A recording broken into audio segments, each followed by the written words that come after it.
अस्सलाम वालेकुम एवरीवन। मेरा नाम उसामा रियाज है और आप सब गूगल लाइसियम का सेशन अटेंड कर रहे हैं। आज हमारी पहली क्लास है पीएमएस जनरल नॉलेज पेपर की तैयारी के हवाले से। ठीक है। तो आप सबको पता है कि पीएमएस में वैसे तो 12 पेपर हैं। वैसे टोटल 12 पेपर हैं, लेकिन 12 पेपर्स में से अभी 25 जनवरी 2026 को पीएमएस वाले जो हैं यानी पीपीएससी वाले जो हैं वो पीएमएस का जीके पेपर का टेस्ट अभी लेंगे, जिसके जीके पेपर में कम से कम 40 नंबर आएंगे, 40 या 40 से ज़्यादा नंबर आएंगे। वो बाकी फेज़ 2 के लिए क्वालिफाई करेगा। फेज़ 2 के अंदर बाकी के 11 सब्जेक्ट्स के पेपर्स लिए जाएंगे। ठीक है। और जो बाकी 11 सब्जेक्ट्स के पेपर है वो ईद के बाद ही होंगे, अप्रैल में जाके। तो अभी आप लोगों के पास एक अच्छी अपॉर्चुनिटी है कि आप लोग पीएमएस की तैयारी स्टार्ट करो। और आज 3 जनवरी 2026 है जब ये मैं क्लास रख रहा हूँ। ठीक है। तो आप सिलेबस के अकॉर्डिंग जो है ना, इसकी तैयारी आपको करनी पड़ेगी। और इंशाल्लाह ये जो हमारी क्लासेस होंगी ये पेड सेशन है। ठीक है। आज आज की क्लास फ्री ऑफ कॉस्ट थी। आज की क्लास जो थी वो मैं सबके साथ शेयर कर रहा हूँ। वैसे ये पेड सेशन है। 3,000 जो है वो हमारे सेशन की फ़ी है। और आज की क्लास आप अटेंड करें ताकि आपको आइडिया हो कि तैयारी किस तरह करनी है। ठीक है। जो जनरल नॉलेज की क्लास हुआ करेगी उसका टाइम रात 8 बजे हुआ करेगा। ये हाइब्रिड सिस्टम के तहत चलाई जाएगी, यानी इसमें लाइव क्लासेस भी होंगी और कुछ टॉपिक की रिकॉर्डिंग्स भी मैं आपके साथ शेयर करूंगा, ताकि हम जल्दी से जल्दी जो है वो चीज़ों को कवर कर लें। ठीक है। हम स्पीड से चीज़ों को जो है वो कवर कर लें। हमारा टारगेट सिर्फ पास होना नहीं होगा, हमारा टारगेट मैक्सिमम मार्क्स सिक्योर करना होगा। हमें मैक्सिमम मार्क्स लेने पड़ेंगे ताकि जब पीएमएस का रिटर्न का रिजल्ट आए तो हमारे नंबर बाकी कैंडिडेट से वैसे भी ज़्यादा हों। इंटरव्यू में बेशक नंबर थोड़े कम भी आ जाएं, लेकिन रिटर्न का स्कोर ज़्यादा होगा तो आपकी फाइनल एलोकेशन में वो मदद करेगा। तो पीएमएस के अंदर पहले इंटरव्यू जो होता था वो 200 मार्क्स का होता था।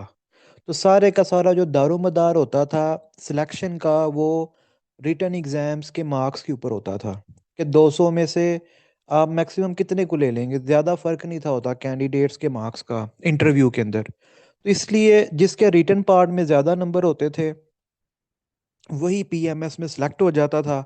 बेशक इंटरव्यू में ज़्यादा होते थे या नहीं थे होते, लेकिन सिलेक्ट वही होता था जिसके रिटर्न में ज़्यादा होते थे। इस दफ़ा क्या हुआ, इस दफ़ा इंटरव्यू के नंबर 300 कर दिए गए हैं। तो जिस तरह सीएसएस में इंटरव्यू में एक चांस बन जाता है कि बेशक रिटर्न में स्कोर नॉर्मल हो लेकिन इंटरव्यू में एक चांस निकल आता है, उसी तरह ही यहाँ पे भी जो है वो अब पीएमएस में भी इंटरव्यू में एक चांस बन गया कि अगर आपका रिटर्न में स्कोर नॉर्मल भी हुआ तो इंटरव्यू के अंदर आपका चांस बन जाएगा।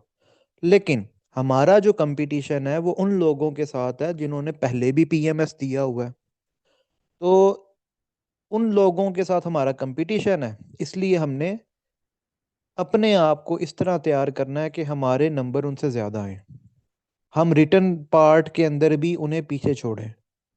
तो अगर आप 70 या 70 से ज़्यादा नंबर ले लेते हो, 70 के फिगर को क्रॉस कर लेते हो जीके के अंदर, तो ये बहुत अच्छे नंबर होंगे। ये आपको बहुत आगे ले जाएंगे। यानी वैसे तो मेरिट 0.25 से भी बनता है।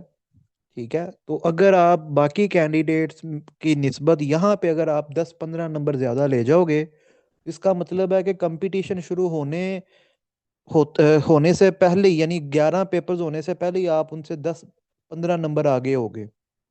यानी रेस के पहले फेज में आप 10-15 नंबर जो है वो उनसे आगे होगे। ठीक है। पीएमएस जनरल नॉलेज का सिलेबस अभी मैं आप लोगों को दिखाता हूँ और फिर मैं बताता हूँ कि मैं पढ़ाऊंगा क्या क्या। ठीक है। ये पीपीएससी की वेबसाइट मैं ओपन कर रहा हूँ।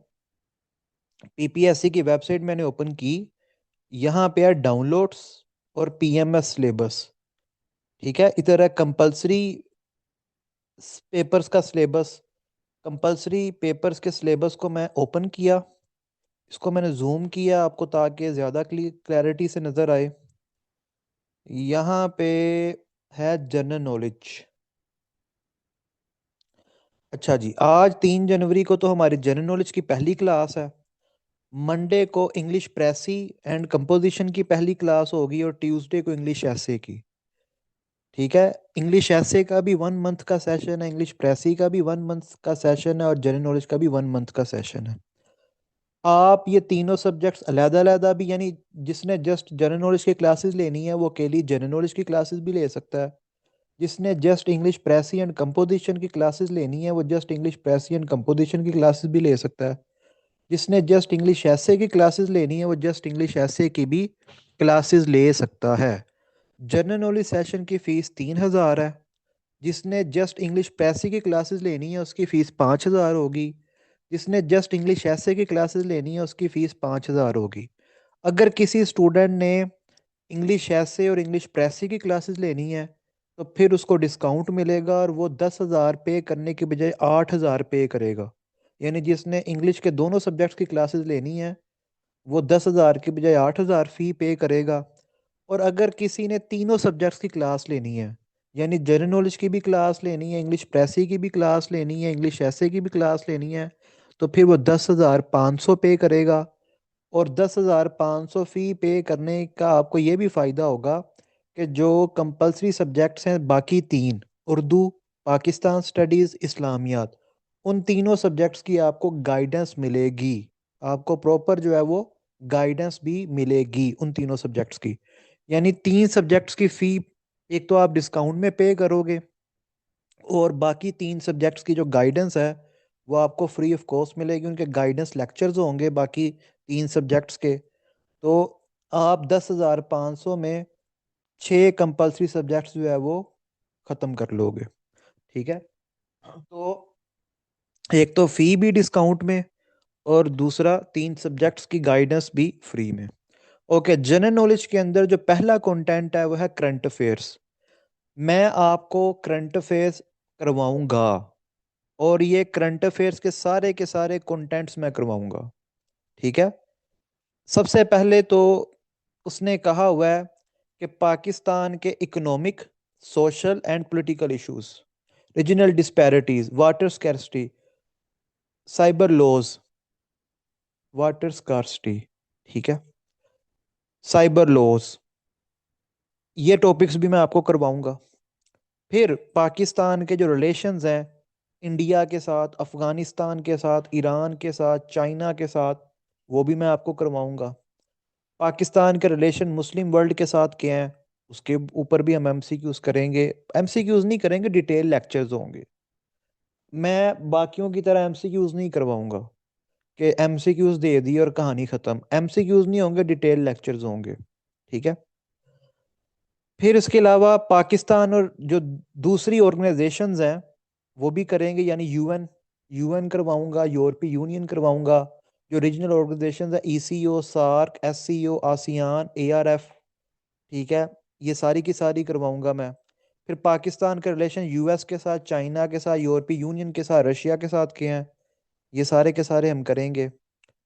फिर global issues like international peace and security, economy, human rights, terrorism, food security, energy security, global warming, nuclear issues including proliferation and security, international trade, trade regimes, sustainable development goals, ये सारे के सारे topics आपको करवाए जाएंगे।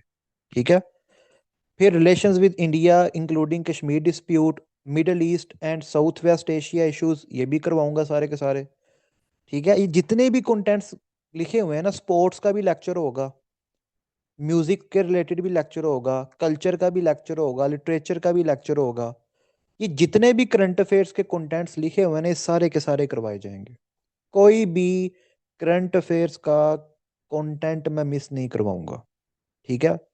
ये सारे के सारे कंटेंट्स जो हैं वो आपको कवर करवाए जाएंगे। उसके बाद बायोलॉजिकल साइंसेज आ गया। जो बायोलॉजिकल साइंसेज का पोर्शन है ये भी सारे के सारे आपको करवाए जाएंगे। सॉरी, फिजिकल साइंसेज आया पहले, फिजिकल साइंसेज। तो फिजिकल साइंसेज के भी ये सारे के सारे जो कंटेंट्स हैं ये आपको करवाए जाएंगे। ठीक है। सोलर सिस्टम से हम स्टार्ट करेंगे, यूनिवर्स से हम स्टार्ट करेंगे। उसके बाद नेचुरल हैजर्ड्स और डिजास्टर्स, जितने भी नेचुरल हैजर्ड्स और डिजास्टर्स हैं जो यहाँ पे मेंशन नहीं भी हैं वो भी मैं आपको करवाऊंगा। यहाँ पे तो उन्होंने फॉर एग्जांपल में अर्थक्वेक, साइक्लोन, सुनामीज का लिखा है ना। मैं इनके अलावा भी जो है वो भी करवाऊंगा, क्योंकि यहाँ पे तो इन्होंने 3 नाम लिख दिए, लेकिन ये 3 से ज्यादा हैं। तो 3 से ज्यादा वाला करवाऊंगा मैं आपको, ताकि कहीं से भी कोई भी सवाल आ जाए तो आपका मिस ना हो। ठीक है, कोई भी चीज़ जो है वो मिस नहीं होनी चाहिए। फिर एनर्जी सोर्सेस, ये फॉसिल फ्यूल, ये सारे के सारे कंटेंट्स जो है नहीं करवाए जाएंगे। कोई चीज़ भी नहीं छुड़वाई जाएगी, एक कंटेंट भी आपका मिस नहीं होगा। ठीक है, एक भी कंटेंट आपका मिस नहीं होगा। फिर बायोलॉजिकल साइंसेस, बायोलॉजिकल साइंसेस के ये सारे के सारे कंटेंट्स आपको करवाए जाएंगे। ठीक है, फंडामेंटल ऑफ लाइफ से हम स्टार्ट करेंगे, और उसके बाद ये सारे के सारे कंटेंट्स मैं आपको करवाऊंगा। ह्यूमन बॉडी और उसके जितने भी ऑर्गन्स हैं वो भी सारे के सारे करवाए जाएंगे।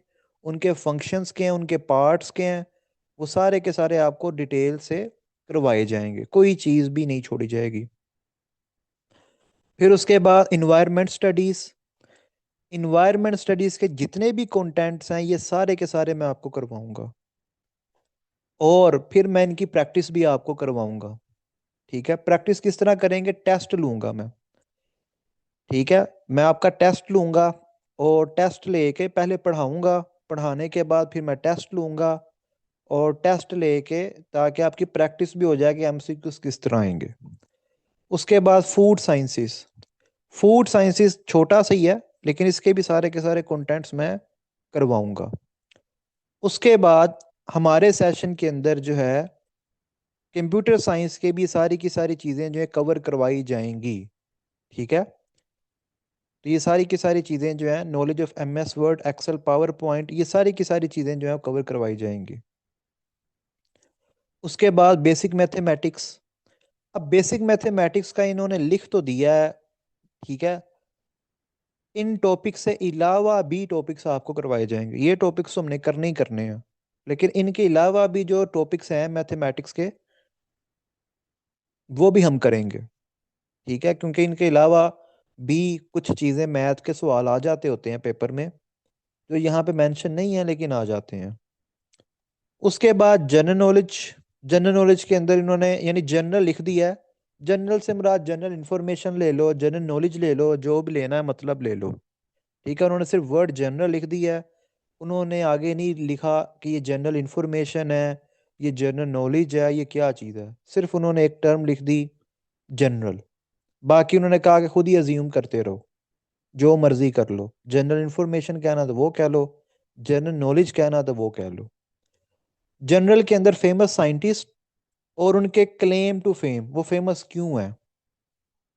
जिस तरह एक सवाल आया था कि आइंस्टाइन की लैब में एक पाकिस्तानी साइंटिस्ट ने काम किया था, उस पाकिस्तानी साइंटिस्ट का क्या नाम है। यानी आइंस्टाइन की लैब से पाकिस्तानी साइंटिस्ट ने पीएचडी शायद उन्होंने की थी वहां से, या उन्होंने पोस्ट डॉक की थी। तो इस तरह का सीन था, उसके ऊपर जो था वो एमसीक्यू आया हुआ था। जितनी भी फेमस इन्वेंशंस हैं, डिस्कवरीज हैं, साइंटिफिक लॉज हैं, थ्योरीज हैं, पोस्टुलेट्स हैं, ये सारी की सारी करवाई जाएंगी आपको। फिर जो units and measurements of instruments हैं ये सारे के सारे आपको करवाए जाएंगे। तो अगर किसी भी स्टूडेंट को ये लगता है कि उसे कोई कंटेंट नहीं करवाया जाएगा तो वो ये बात अपने जहन से निकाल दे कि उसको ये नहीं करवाया जाएगा, वो नहीं करवाया जाएगा, उसको सारा कुछ ही करवाया जाएगा। ठीक है, तो आइंदा किसी ने मुझसे ये नहीं पूछना कि हमें क्या करवाया जाएगा और क्या नहीं करवाया जाएगा। ये मैंने कहा मैं स्टार्ट में ही क्लियर कर दूं कि मैं क्या करवाऊंगा। ठीक है, तो वो मैंने आपको क्लियर कर दिया कि मैं ये सारा कुछ ही करवाऊंगा। ठीक है, तो ये मैंने सारा कुछ ही करवाऊंगा, ये सारा का सारा। ठीक है। अच्छा, अब मैं फिर रिपीट करता चलो, हमारे पास टाइम थोड़ा है। कुछ टॉपिक्स की लाइव क्लासेस होंगी, कुछ के मैं लेक्चर्स को रिकॉर्ड करके, यानी रात को मैं रिकॉर्ड करके आपको भेजा करूंगा। ठीक है। ताकि हम जल्दी से जल्दी अपना सिलेबस कवर करें। और आप लोगों ने क्या करना है, आप लोगों ने डेली का डेली साथ साथ याद करना है। डेली का डेली, डेली का डेली। ठीक है। आप लोगों ने आज का काम कल पे नहीं छोड़ना, क्योंकि हमारे पास दिन जो है वो लिमिटेड है। हमारे पास दिन जो है वो लिमिटेड है। बहुत लिमिटेड टाइम पीरियड है हमारे पास। तो आपने आज का काम कल पे नहीं छोड़ना, आपने डेली का डेली, डेली का डेली साथ साथ करना है। और किसी बच्चे ने मुझे ये नहीं कहना कि सर बहुत है, बहुत है, बहुत है, बहुत है। अपने आप को ये 20 दिन जो है ना वो रगड़ा दे लें। ठीक है। ये 20 डेज जो है वो एफर्ट कर लो, उसका फल आपको बहुत अच्छा मिलेगा, मीठा भी होगा। ठीक है। तो सब्र का फल मीठा होता है या नहीं होता, लेकिन यहाँ पे मेहनत करोगे तो फल मीठा ही मिलेगा। तो किसी बच्चे ने ये नहीं कहना कि मुझसे नहीं हो रहा, मुझसे नहीं हो रहा, मुझसे नहीं हो रहा। हो जाएगा। कब होगा, कैसे होगा? जब आप डेली का डेली साथ साथ करोगे। जो मैं काम देता जाऊंगा, करो, करना साथ साथ, बाकी के सारे काम छोड़ दो। कपड़े धोना, रिक्वेस्ट कर लो घर वालों से कि ये 2 हफ्ते हमें दे दो। ठीक है। अपने बाकी बहन भाइयों को जो है ना कहो कि 2 हफ्ते हमें तंग ना करो। ठीक है। तो घर के काम जो है, ठीक है, वो घर वालों से रिक्वेस्ट कर लो कि ये 2 हफ्ते हमें दे दें। ठीक है, ये 2 हफ्ते हमें दे दें। तो महीने आपके पास 3 ही हैं ये मेहनत के। जो ये 3 महीने टका के मेहनत कर लेगा, पीएमएस को ना करने के लिए 3 महीने काफी होते हैं। पीएमएस को करने के लिए 3 माह काफी होते हैं। जो ये 3 माह लगा लेगा टका के, वो असिस्टेंट कमिश्नर बन जाएगा। जो ये 3 माह नहीं करेगा, जो ये 3 माह काम नहीं करेगा, वो रह जाएगा। पीएमएस में कोई लंबा चौड़ा काम ही नहीं है। पीएमएस को करने के लिए जस्ट 3 माह काफी हैं। 3 मंथ्स। छोटा सिलेबस है, सब्जेक्ट्स आसान है। ठीक है। 10 सब्जेक्ट्स तो ऐसे हैं कि बगैर पढ़ी, जिसके पास थोड़ा नॉलेज हो ना, वो 10 सब्जेक्ट्स इंग्लिश के अलावा, अगर किसी का जीके अच्छा है तो इंग्लिश के अलावा 10 सब्जेक्ट्स ऐसे ही कर देता है। अगर किसी का जीके अच्छा नहीं है तो फिर 5-6 सब्जेक्ट्स वैसे ही हो जाते हैं। ठीक है। तो 3 माह बहुत है। अब इसका हरगिज मतलब नहीं है कि आपने पढ़ना नहीं है। ठीक है। इसका हरगिज ये मतलब नहीं है कि आपने पढ़ना नहीं है। आपने पढ़ना है। आपने हर सब्जेक्ट को टाइम देना है। हर सब्जेक्ट को टाइम देना है। अभी जनवरी में आपका फोकस होना चाहिए इंग्लिश और जनरल नॉलेज। मैं इसलिए नहीं कह रहा कि हमारा जो है वो जीके और इंग्लिश का सेशन स्टार्ट हो रहा है तो सिर्फ इसलिए मैं ये बात कर रहा हूँ। नो, मैं इसलिए कह रहा हूँ कि मसला ही ये 3 सब्जेक्ट्स का है। मसला ही ये 3 सब्जेक्ट्स का है। इसी में फेलियर आता है। जिसका जनरल नॉलेज में फेलियर आएगा, वो बाकी 11 पेपर्स नहीं दे सकेगा। और बाकी 11 पेपर्स में जो सबसे टफ है, जिसमें बहुत कम लोग पास होते हैं, जिसमें पासिंग रेशो बहुत थोड़ी है, वो इंग्लिश के पेपर्स हैं। ठीक है। बाकी 9 सब्जेक्ट्स में तो पासिंग रेशो अच्छी है। इंग्लिश के दोनों पेपर्स में पासिंग रेशो बुरी है। क्यों बुरी है? क्योंकि लोग इंग्लिश को रट्टे लगाते हैं। लोग प्रैक्टिस नहीं करते, ओवर कॉन्फिडेंट है। उनको लगता है कि अगर उन्होंने इंग्लिश की डिग्री कर ली है, या उनको कोई और डिग्री उन्होंने की हुई है और उनकी स्कूल से अच्छी इंग्लिश है, तो इसका मतलब है कि बगैर प्रैक्टिस किए वो पास कर जाएंगे। ऐसा नहीं होता, पीएचडी इंग्लिश भी फेल होते हैं। ठीक है। तो इंग्लिश आती है प्रैक्टिस से। जो इंग्लिश की प्रैक्टिस करेगा, वो इंग्लिश के दोनों पेपर निकाल जाएगा। जो इंग्लिश के पेपर्स की प्रैक्टिस नहीं करेगा, उसकी छुट्टी है। ठीक है। अस्सलाम वालेकुम। पीपीएससी की तरफ से उसे अल्लाह हाफिज और अस्सलाम वालेकुम। ठीक है। तो इंग्लिश आती है प्रैक्टिस से। अगर आप जनवरी इंग्लिश को दे दो, जनवरी अगर आप इंग्लिश को दे दो और जीके को दे दो, अगर ये जनवरी के महीने में आप ये तीन सब्जेक्ट्स कवर कर लेते हो तो पीछे 2 महीने बचेंगे आपके पास, और जो बाकी 9 सब्जेक्ट्स हैं वो आप इजीली कर लोगे। वो 9 सब्जेक्ट्स आप इजीली कर लोगे। लेकिन अगर आपने अभी जस्ट जीके किया और इंग्लिश को टाइम ना दिया, तो फिर आपको जो है ना अगले 2 महीने फिर 15-15 घंटे, 16-16 घंटे पढ़ना पड़ेगा। ठीक है। अगर अभी इंग्लिश कर लोगे तो फिर अगले 2 महीने आपको 8-10 घंटे पढ़ना पड़ेगा। तो ये जनवरी के अंदर इंग्लिश आपको करनी पड़ेगी। ठीक है। ओके। आई होप के चीज़ें जो है ना वो थोड़ी सी क्लियर हुई होंगी आपके माइंड में, क्योंकि स्टूडेंट पूछते हैं तैयारी किस तरह करें, तैयारी कैसे करें, तो मैं बता रहा हूँ। कहते हैं तैयारी स्टार्ट किस तरह करें, तो स्टार्ट करने का बता रहा हूँ कि भाई मैं यही तो बता रहा हूँ स्टार्ट करने का, कि जीके और इंग्लिश से स्टार्ट लो। अगर कोई कहे कि मैं उसकी जगह पढ़ने बैठ जाऊं, क्योंकि जिस तरह वो पूछ रहे होते हैं ना वो इस तरह ही पूछ रहे होते हैं कि आप ही पढ़ने बैठ जाएं हमारी जगह। ठीक है, तो मैं तो नहीं पढ़ सकता ना किसी की जगह कि मैं ही पढ़ने बैठ जाऊंगा। ओके जी। तो आज की क्लास को जो है ना हम स्टार्ट करते हैं।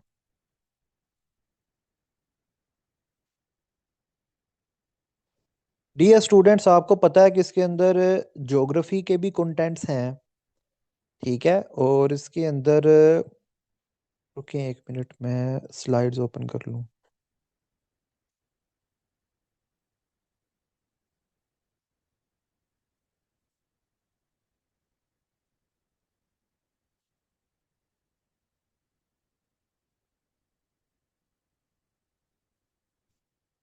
मैं फिर रिपीट करता चलूंगा कि अगर किसी ने मेरा पहले जीके का सेशन लिया है तो वो ये ना समझे कि सारे के सारे लेक्चर्स वही होंगे। नहीं, इसमें बहुत सारी न्यू चीज़ें होंगी, क्योंकि ये मैंने डिज़ाइन ही पीएमएस के अकॉर्डिंग किया। ये बैच जो है ना, ये पीएमएस के सिलेबस के अकॉर्डिंग है। तो इसके अंदर बहुत सारी चीज़ें न्यू होंगी, क्योंकि ये पीएमएस के अकॉर्डिंग होगा। तो पीएमएस के अकॉर्डिंग जो है ये डिज़ाइन किया गया। तो आज जो हम पहला कंटेंट पढ़ेंगे वो है वर्ल्ड मैप। ठीक है। मैं आपको साथ साथ बताऊंगा कि पीएमएस के अंदर कौन कौन सा सवाल आ चुका है। ठीक है। डियर स्टूडेंट्स, जो लोग बैच ज्वाइन करेंगे उन्हें मैं पीएमएस के जीके के पास्ट पेपर्स प्रोवाइड करूंगा। ठीक है। तो जो स्टूडेंट्स बैच ज्वाइन करेंगे उनको मैं पीएमएस जीके के पास्ट पेपर्स सेंड करूंगा। ठीक है, ताकि वो आज से ही देखने लग जाएं कि आज ही मैं भेज दूंगा। आज ही मैं पीएमएस के पास पेपर्स उन स्टूडेंट्स को भेज दूंगा जिन्होंने जीके बैच ज्वाइन किया, ताकि उन्हें पता चल जाए कि तैयारी करनी किस तरह है, पेपर पेपर में सवाल किस तरह आते हैं। तो हम स्टार्ट लेंगे जर्नल इसके वर्ल्ड मैप से। अब वर्ल्ड मैप के सवाल लाजमी पेपर में आने हैं, इसके बगैर कोई भी पेपर कंप्लीट नहीं है। किसी को सिग्नल का इशू हो रहा है, किसी को नहीं हो रहा। अगर देखो, मैं 2 डिवाइसेस से कनेक्ट हूँ, मोबाइल से मैं बोल रहा हूँ, लैपटॉप से मैं अपने आप को सुन रहा हूँ। तो जहां पे भी सिग्नल का इशू होता है मुझे खुद पता चल जाता है। ठीक है, तो मैं अपनी आवाज सुन भी रहा हूँ और मैं बोल भी रहा हूँ। ये जरा करके देखिएगा कितना मजा आता है।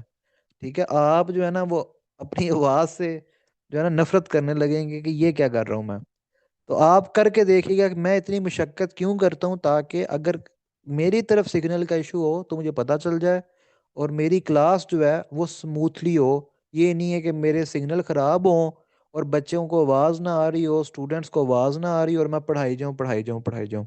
तो जहाँ पे भी इशू आता है मुझे खुद ही पता चल जाता है कि कहाँ पे इशू आ रहा है।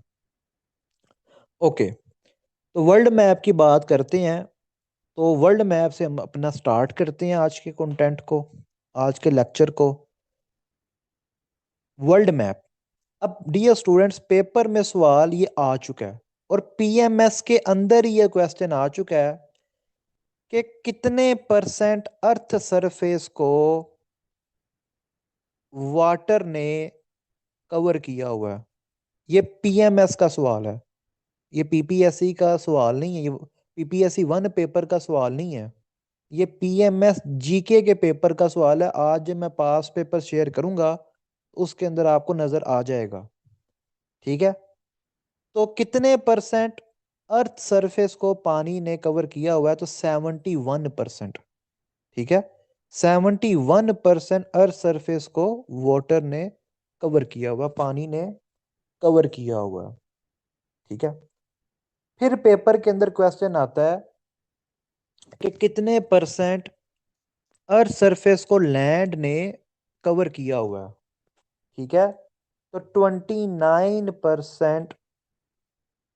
ठीक है, 29% अर्थ सरफेस को लैंड ने कवर किया हुआ। ठीक है, आई होप के ये चीज आपको क्लियर हुई होगी। ये दो एमसीक्यूज बनते हैं पीएमएस के, यानी पीएमएस के जो पहले दो एमसीक्यूज बन सकते हैं वो यहीं से है। एग्जामिनर जब पेपर बनाने बैठेगा तो इधर से ही, जिस तरीके से मैं आपको पढ़ाऊंगा इसी तरीके से एग्जामिनर ने पेपर आपका बनाना है। ठीक है, ओके, आगे चलते हैं, नेक्स्ट मूव करते हैं। एक और चीज है, आप लोगों ये ना, ये जो 71% लिखा हुआ है या 29% लिखा हुआ है ना, ये राउंड ऑफ करके लिखा हुआ है। ठीक है, ये जो नंबर्स लिखे हुए हैं ये राउंड ऑफ करके लिखे हुए हैं। वैसे तो वो एग्जैक्ट जो है ना, एग्जैक्ट वो 70 पॉइंट कुछ है।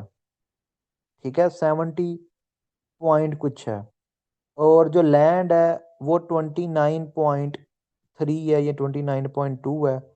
इस तरह करके जो है ना, ये वैसे तो पॉइंट्स में है, लेकिन इसको राउंड ऑफ करके उसको 71 कर दिया गया, और इसको राउंड ऑफ करके 29 कर दिया गया। ठीक है, जो है ना वाटर, ये वैसे है 70.8% जो एग्जैक्ट है, और जो लैंड है वो एग्जैक्ट है 29.2%। वैसे एग्जैक्ट ये है। पीपीएससी के एक दफा ना वन पेपर में ये सवाल आया था, एग्जैक्ट नंबर पूछे हुए थे, उसमें 71 की ऑप्शन ही नहीं थी, एग्जैक्ट नंबर जो थे वो पूछे हुए थे। तो एग्जैक्ट जो है ना वो वाटर का बनता है 70.8%, और लैंड का 29.2%। एग्जैक्ट वैल्यूज जो है वो ये वाली हैं। ठीक है, तो राउंड ऑफ करके हम कह देते हैं कि वाटर 71% और लैंड 29%। ओके, अगला जो एमसीक्यू आएगा वो है कि लव्स वर्ल्ड का मतलब क्या है। जो लव्स वर्ल्ड है इसका मतलब है एज ऑफ मैन। ये दो वर्ड से मिलके बना हुआ है, वर और अर्ल्ड। ठीक है, अर्ल्ड का मतलब होगा एज और वर का मतलब होगा मैन। ठीक है, एज ऑफ मैन, ये टू वर्ड से मिलके बना हुआ है। ठीक है, अच्छा, अब ये जो वर्ल्ड है इसकी हमने पहले बात की थी कि इधर जमीन, जमीन भी है, इधर पानी भी है। ठीक है, तो जमीन को हमने अपनी आसानी के लिए 7 कॉन्टिनेंट्स में डिवाइड किया है। ठीक है, वो जो अर्थ की 29% सरफेस को कवर करती है ना जमीन, उसको हमने 7 कॉन्टिनेंट्स में, ये पीएमएस के अंदर सवाल आ चुका है कि कितने कॉन्टिनेंट्स हैं, तो 7 कॉन्टिनेंट्स हैं। फिर वो जो 71% अर्थ सरफेस को कवर करने वाला वाटर है, उसको हमने 5 ओशियंस में तकसीम किया हुआ है। ठीक है, 5 ओशियंस में उसे हमने डिवाइड किया हुआ है। टोटल जो कंट्रीज हैं वो 195 हैं, और दुनिया में डिफरेंट ऑर्गेनाइजेशंस पाई जाती हैं। ठीक है, इन 195 कंट्रीज में 193 जो हैं वो यूएन मेंबर हैं, और दो जो हैं वो यूएन की कंप्लीट मेंबर नहीं है, वो यूएन की जस्ट ऑब्जर्वर मेंबर हैं, उनके पास यूएन के ऑब्जर्वर मेंबर का स्टेटस है। आगे चलते हैं। अब लव्स स्टेट मैं यहाँ पे ज़्यादा डिफाइन नहीं करूँगा, मैं आपको यहाँ पे जस्ट एमसीक्यूज की निस्बत से बताऊंगा, क्योंकि इसका मकसद नहीं है ना यहाँ पे, ये हमने क्योंकि यहाँ पे पीएमएस जीके के अंदर इसका वो पर्पस नहीं बनता। ठीक है, तो इसलिए मैं इसको ज्यादा डिटेल में नहीं जाऊंगा, मैं आपको इन शॉर्ट बताऊंगा कि इसमें से क्या पीएमएस के अंदर क्या एमसीक्यूज बन सकते हैं। तो स्टेट कहते हैं रियासत को, रियासत। जो लफ्ज स्टेट है ना, इसको उर्दू में कहते हैं रियासत। ठीक है, अब किसी आदमी का नाम अगर रियासत है तो उसको आपने स्टेट नहीं कहना, उसको आपने इंग्लिश में भी रियासत ही कहना है। ठीक है, ये ना हो कि आपके किसी अंकल का या किसी कजन का नाम, ठीक है, वो रियासत हो और आप उसे स्टेट स्टेट कह के जो है बुला रहे हो कि स्टेट हम आज नहीं आ रहे आपके घर। स्टेट जाके दुकान से जो है ना, आपके किसी भाई का भी नाम हो सकता है, तो स्टेट नहीं कहना उसको। उसका वो आपने, अगर किसी का नाम रियासत है उसे रियासत ही कहना है। जो वर्ड स्टेट है उसका वैसे मतलब रियासत है। अच्छा, जो स्टेट है ना, ये एकदम ही स्टेट वजूद में नहीं थी आई, ये with the passage of time evolve हुई थी। अब यहाँ पे दो वर्ड हैं, एक होता है इवोल्व होना, ठीक है, और एक होता है रेवोल्यूशन, इनकलाब आना। कोई चीज अगर इवोल्व होती है ना, तो इवोल्व होने में टाइम लगता है। ठीक है, वो Aahista Aahista with the passage of time उसमें चेंज आता जाता है, चेंज आता जाता है, और मुसलसल एक चेंज जो है ना वो चलता रहता है। जो रेवोल्यूशन होता है ना, ये एकदम ही होता है। ठीक है, इसमें जो चेंज आता है वो सडन आता है, एकदम चेंज आ गया। यानी एक बंदा हुक्मरान था, एकदम ही रातों रात उसकी हुकूमत खत्म हो गई और कोई और हुकूमत जो है वो आ गई। एवोल्यूशन होता है कि with the passage of time चीजें आहिस्ता आहिस्ता थोड़ी थोड़ी बदलती जाएं, बदलती जाएं। ठीक है, मेच्योरिटी आती जाए, या किसी की तंजली जो है ना वो आती जाए। ठीक है, किसी का जुवाल आता जाए या किसी का रूज आता जाए आहिस्ता आहिस्ता। जो रेवोल्यूशन होता है वो होता है एकदम चेंज आना, एकदम तब्दीली आ जाना। तो ये दो वर्ड्स का वैसे आपको मतलब बताया, क्योंकि आगे अगर हमने ये वर्ड्स अगर कहीं पे भी आए तो आपको इसका मतलब पता हो। ओके, तो स्टेट जो है ना, ये तब से वजूद में आ गई थी जब एक फैमिली वजूद में आई थी। ठीक है, जब एक फैमिली वजूद में आई तो तब स्टेट आ गई। जैसे जैसे फैमिली बढ़ी, उसका साइज बढ़ा, तो लोगों को फील हुआ कि अब हमें अपने जो मामलात हैं, अपने जो इंतजामात हैं, उसको बेहतर तरीके से चलाने के लिए जो है वो एक कोई सिस्टम बनाना चाहिए। ठीक है, फिर वो सिस्टम जो है ना, पहला जो सिस्टम आया वो ट्राइबल सिस्टम था, कबायली सिस्टम था। जब वो ट्राइबल सिस्टम से मज़ीद इम्प्रूवमेंट आई, कबायली सिस्टम से मज़ीद इम्प्रूवमेंट आई, तो फिर शहर बने, सिटीज़ बने। और जब सिटीज़ मज़ीद डेवलप हुए, अपने पाँव पे खड़े हुए, तो हमें सिटी स्टेट्स का कॉन्सेप्ट मिलता है। पेपर में एमसीक्यू आ सकता है कि फेमस सिटी स्टेट्स कहाँ की थी। तो सिटी स्टेट्स का जो कॉन्सेप्ट था ये ग्रीक्स ने दिया था, यूनानियों ने सिटी सिटी स्टेट्स का कॉन्सेप्ट दिया था। एक सिटी स्टेट का मतलब क्या होता है कि एक शहर जो पूरे का पूरा एक मुल्क की तरह हो, उसकी अपनी हुकूमत हो, अपनी फौज हो, अपनी इंतजामिया हो, हर चीज उसकी अपनी हो। ठीक है, उसके बाद अब ये ग्रीक्स के जो फेमस सिटी स्टेट्स थे, एक एथेंस था और एक जो था वो स्पार्टा था। वैसे तो इनके कई सिटी स्टेट्स थे। एथेंस के अंदर जमहूरियत थी, डेमोक्रेटिक सिस्टम था।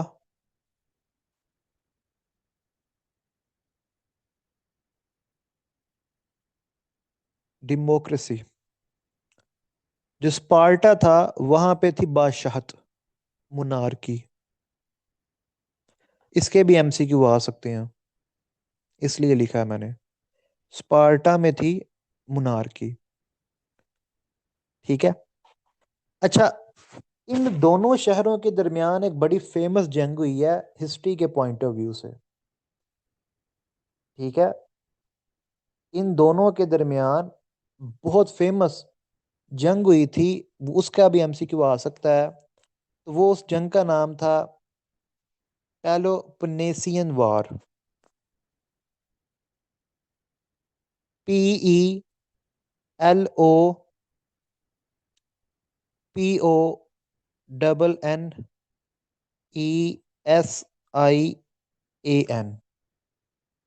ठीक है। तो ये जो पेलोपनेसियन वार जो थी, ये एथेंस और स्पार्टा के दरमियान हुई थी। आपने एक बड़ी फेमस मूवी भी देखी होगी, ट्रोय। ठीक है, ट्रोय आपने देखी होगी, ट्रोय। जो ट्रोय थी वो भी एक वार के ऊपर थी। जो ट्रोय थी वो थी ट्रोजन वार के ऊपर। ठीक है। तो ट्रोय जो थी वो ट्रोजन वार के ऊपर थी। उसके अंदर भी आपको स्पार्टा का जिक्र मिलेगा। ठीक है। तो वो जो ट्रोय वाली कहानी थी उसमें भी आपको स्पार्टा मिलेगा। स्पार्टा जो था ना, ये मिलिटरली एक सबसे एक फेमस शहर था। इसकी जो फौज थी वो बाकियों की निस्बत ज्यादा बहादुर थी, ज्यादा लड़ाका थी। तो बेशक ट्रोजन वार हो या पेलोपनेसियन वार हो, स्पार्टा का जो पलड़ा था वो भारी ही था। ठीक है। उसके बाद एक शहर आया, रोम। रोम जो आज इटली का कैपिटल है, ये शहर वजूद में आया था 7 पहाड़ियों पे, 7 हिल्स पे। ये पेपर में एमसीक्यू आ चुका है कि किस शहर को कहते हैं सिटी ऑफ 7 हिल्स। तो रोम को कहते हैं सिटी ऑफ 7 हिल्स। ये 7 पहाड़ियों के ऊपर बनाया गया था शहर। रोम शहर जो था, ये जब फैला तो ये इतना फैला कि ये पूरी की पूरी एम्पायर बन गई। यानी ये शहर इतना ताकतवर हुआ कि इसने अपने आसपास के क्या 3 कॉन्टिनेंट्स के शहरों के ऊपर कब्जा कर लिया। यूरोप की सिटीज पे, एशिया की सिटीज पे, और अफ्रीका की सिटीज पे। पूरे के पूरे एशिया पे नहीं कब्जा किया। जो वेस्टर्न एशिया हिस्सा, जो वेस्टर्न एशिया का जो पार्ट था जो मेडिटेरेनियन सी के साथ लगता था, वहां पे। और जो अफ्रीका का हिस्सा जो मेडिटेरेनियन सी के साथ लगता है वहां पे, यानी मेडिटेरेनियन सी के चारों अतराफ रोमन एम्पायर जो थी वो मौजूद थी। ठीक है। तो रोम से फिर एक एम्पायर का कॉन्सेप्ट आ गया। फिर रोमन एम्पायर के बाद बहुत सारी एम्पायर्स आई। ठीक है। उमैयाज आए, फिर अब्बासीज आए, फिर मंगोल आए, फिर ओटोमन एम्पायर आई, फिर यूरोपियन स्टार्ट हो गए, ब्रिटिश एम्पायर, फ्रेंच एम्पायर। तो डिफरेंट एम्पायर जो थी वो आती गई जाती गई। चाइनीज एम्पायर भी हुआ करती थी। एम्पायर्स को टेक ओवर किया नेशन स्टेट सिस्टम ने। ठीक है। अब ये बहुत इंपॉर्टेंट एमसीक्यू है। कौन सा एमसीक्यू? 30 इयर्स वार का। यहां पे मैंने लिखा नहीं हुआ, हाँ लिखा हुआ है 30 इयर्स वार। ये बहुत इंपॉर्टेंट एमसीक्यू है। जो 30 इयर्स वार थी ये यूरोप के अंदर हुई थी। ठीक है। और ये डच लोगों ने लड़ी थी। बेसिकली यहाँ पे डच जो थे, डच यानी जो मौजूदा नेदरलैंड है ना, जिसे नेदरलैंड भी कहते हैं। ठीक है। तो जो नेदरलैंड है, जिसे नेदरलैंड लिखते हैं, नेदरलैंड लिखते हैं, नेदरलैंड कहते हैं, नेदरलैंड भी कहते हैं। तो वो बेसिकली डच लोग हैं। तो इन डच लोगों के ऊपर कब्जा था स्पेनिश एम्पायर का। स्पेनिश एम्पायर का कब्जा था इनके ऊपर। ठीक है। तो डच लोगों ने लड़ाई की थी स्पेनिश एम्पायर से अपनी आजादी के लिए। तो इस जंग को कहते हैं 30 इयर्स वार। ये जंग 23 मई 1618 में स्टार्ट हुई थी और 24 अक्टूबर 1648 को खत्म हुई थी। इस जंग के एंड होने के बाद 2 एग्रीमेंट्स हुए थे। उन दोनों को कहते हैं पीस ऑफ वेस्टफेलिया या treaty of Westphalia. Peace of Westphalia आ जाए फिर भी उसी की बात हो रही है। अगर ट्रीटी ऑफ वेस्टफेलिया आ जाए फिर भी उसी की बात हो रही है, उन्हीं एग्रीमेंट्स की बात हो रही है जिन्होंने 30 इयर्स वार को कंक्लूड किया था, जिन्होंने 30 इयर्स वार को एंड किया था। ठीक है।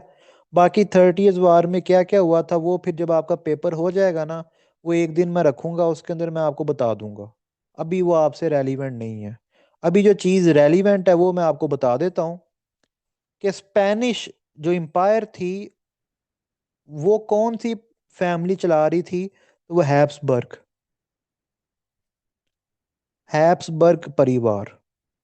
तो हैप्सबर्ग जो थे, ठीक है, ये उस टाइम पे रूलर्स थे, ठीक है, ये हुक्मरान थे, ठीक है, स्पेनिश एम्पायर के। और ये जो हैप्सबर्ग थे, ये सिर्फ और सिर्फ स्पेनिश एम्पायर पे नहीं थे, इनकी एक और एम्पायर भी थी यूरोप में। यूरोप में ना हैप्सबर्ग फैमिली के दो हिस्से थे। एक, हैप्सबर्ग फैमिली की शाख ने स्पेन के ऊपर कब्जा किया हुआ था, और दूसरी ने, जो वियना है, ये जो ऑस्ट्रिया है, जर्मनी है, इनके जो इलाके हैं वहां पे कब्जा करके उसको बनाया हुआ था होली रोमन एम्पायर। वियना इनका कैपिटल था। Holy Roman Empire, Holy Roman empire.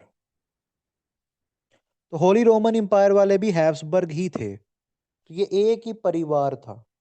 ठीक है, एक भाई की औलाद जो थी वो होली रोमन एम्पायर चला रही थी, और दूसरे भाई की औलाद स्पेन और स्पेनिश एम्पायर को चला रही थी। स्पेन, हम स्पेनिश एम्पायर की जब बात करते हैं तो इससे सिर्फ स्पेन के इलाके नहीं होंगे। स्पेनिश एम्पायर का कब्जा था इटली के इलाकों के ऊपर भी। और जिस जमाने की मैं बात कर रहा हूँ उस जमाने के अंदर इटली नाम का कोई मुल्क था ही नहीं। इटली नाम का कोई भी कंट्री एग्जिस्ट करता ही नहीं था। ठीक है, इटली जो है ये 200 साल पहले आया। ठीक है, ये 1870 के अंदर ही आया इटली। 1871 के अंदर जाके ये आ गया इटली, बल्कि पूरे 200 साल भी नहीं हुए, इटली तब था ही नहीं। ठीक है। तो आपको पता होना चाहिए 30 इयर्स वार का कि कब स्टार्ट हुई। ये 1618 में स्टार्ट हुई, 1648 में ख़त्म हुई।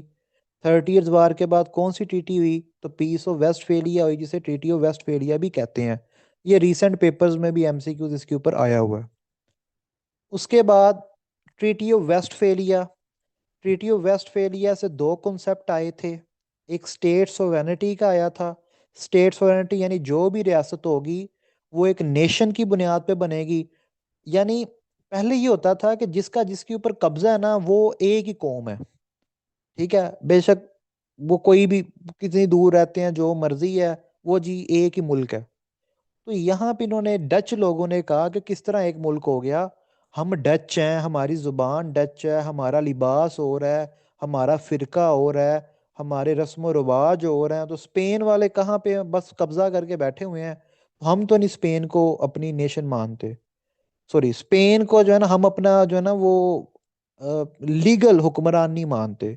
नेशन तो वो एक नेशन तो डच थे। ठीक है, तो स्पेनिश को वो मानते नहीं थे। तो डच लोगों ने कहा जी हमारी जो कौम है वो एक डच है। किस तरह कौम है जी, हम एक इलाके में रहते हैं और उसी एक इलाके के अंदर हमारा सेम रस्म रिवाज है, सेम जुबान है, सेम तरह के जो है ना कपड़े पहनते हैं, सेम तरह का हमारा फिरका है। तो ये अब यहाँ पे जो नेशन स्टेट सिस्टम का जो कॉन्सेप्ट है वो नेशन की जो डेफिनेशन अटैच हो गई, किसके साथ, नेशन की डेफिनेशन यहाँ पे अटैच हुई की इन्होंने डच ने इलाके के साथ, कि हम सेम इलाके में रहते हैं तो सेम नेशन है, हम सेम जुबान बोलते हैं तो सेम नेशन है, हमारा सेम कल्चर है तो सेम नेशन है, हमारे सेम रस्म रिवाज है तो सेम नेशन है। तो ये सारी की सारी चीज़ों को जब उन्होंने कहा ये सेम है तो हम एक नेशन है, तो ये था उनका नेशन का कॉन्सेप्ट। कौम का जो उनका कॉन्सेप्ट था वो बेसिकली टेरिटरी के साथ और आदात के साथ जुड़ा हुआ था। तो यहाँ पे उन्होंने कहा कि जो भी हम जो नेशन स्टेट सिस्टम क्या होता है, नेशन स्टेट सिस्टम ये होता है कि कौम की बुनियादों पे एक रियासत का वजूद में आना। तो डच लोगों ने जब अपनी नेशन की बेसिस पे अपना मुल्क बना लिया, तो यहां से ये कॉन्सेप्ट था नेशन स्टेट सिस्टम का, कि डच लोगों ने अपनी नेशन की बुनियाद पे अपना मुल्क बनाया। ठीक है। अच्छा, जब पाकिस्तान हम बना रहे थे ना, तो पाकिस्तान में हमने नेशन का क्या कॉन्सेप्ट दिया?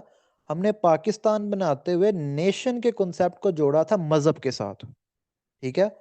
हमने कहा कि जब पहला हिंदू मुसलमान हुआ था, जब पहला हिंदू मुसलमान हुआ तो पाकिस्तान वजूद में आ गया।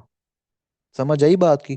तो पाकिस्तान बनाते हुए हमने ये नहीं कहा कि हम एक ही इलाके में रहते हैं, हम एक जुबान बोलते हैं, एक तरह के कपड़े पहनते हैं, तो हम एक नेशन है। ठीक है। हमने ये नहीं कहा। अब आप कहेंगे कि एक तरह के कपड़े तो नहीं थे पहनते। देखो बेशक बंगाल के अंदर मुसलमान रहते थे, लेकिन वो मुसलमान भी तो वही कपड़े पहनते थे जो बाकी बंगाल के लोग पहनते थे। आज भी बांग्लादेश के आप देख लें तो वहां पे औरतें जो है शलवार कमीज नहीं पहनती, साड़ी पहनती हैं। ठीक है। तो पाकिस्तान का जो सबसे बड़ा सूबा था आबादी के लिहाज से, वहां पे औरतें तो साड़ी पहनती थी। तो आप किस तरह कह सकते हैं कि लिबास का तो टोटल फर्क था? टोटल फर्क तो नहीं था लिबास का। तो हमने अपने जो नेशन की जो डेफिनेशन थी उसको हमने मजहब के साथ जोड़ा, और हमारा मजहब जो है वो कोई स्पेसिफिक ड्रेस का बताता भी नहीं है। ठीक है। शलवार कमीज हमारा कोई मजहबी लिबास नहीं है। हमारे मजहब के अंदर लिबास, कोई स्पेसिफिक लिबास नहीं मेंशन।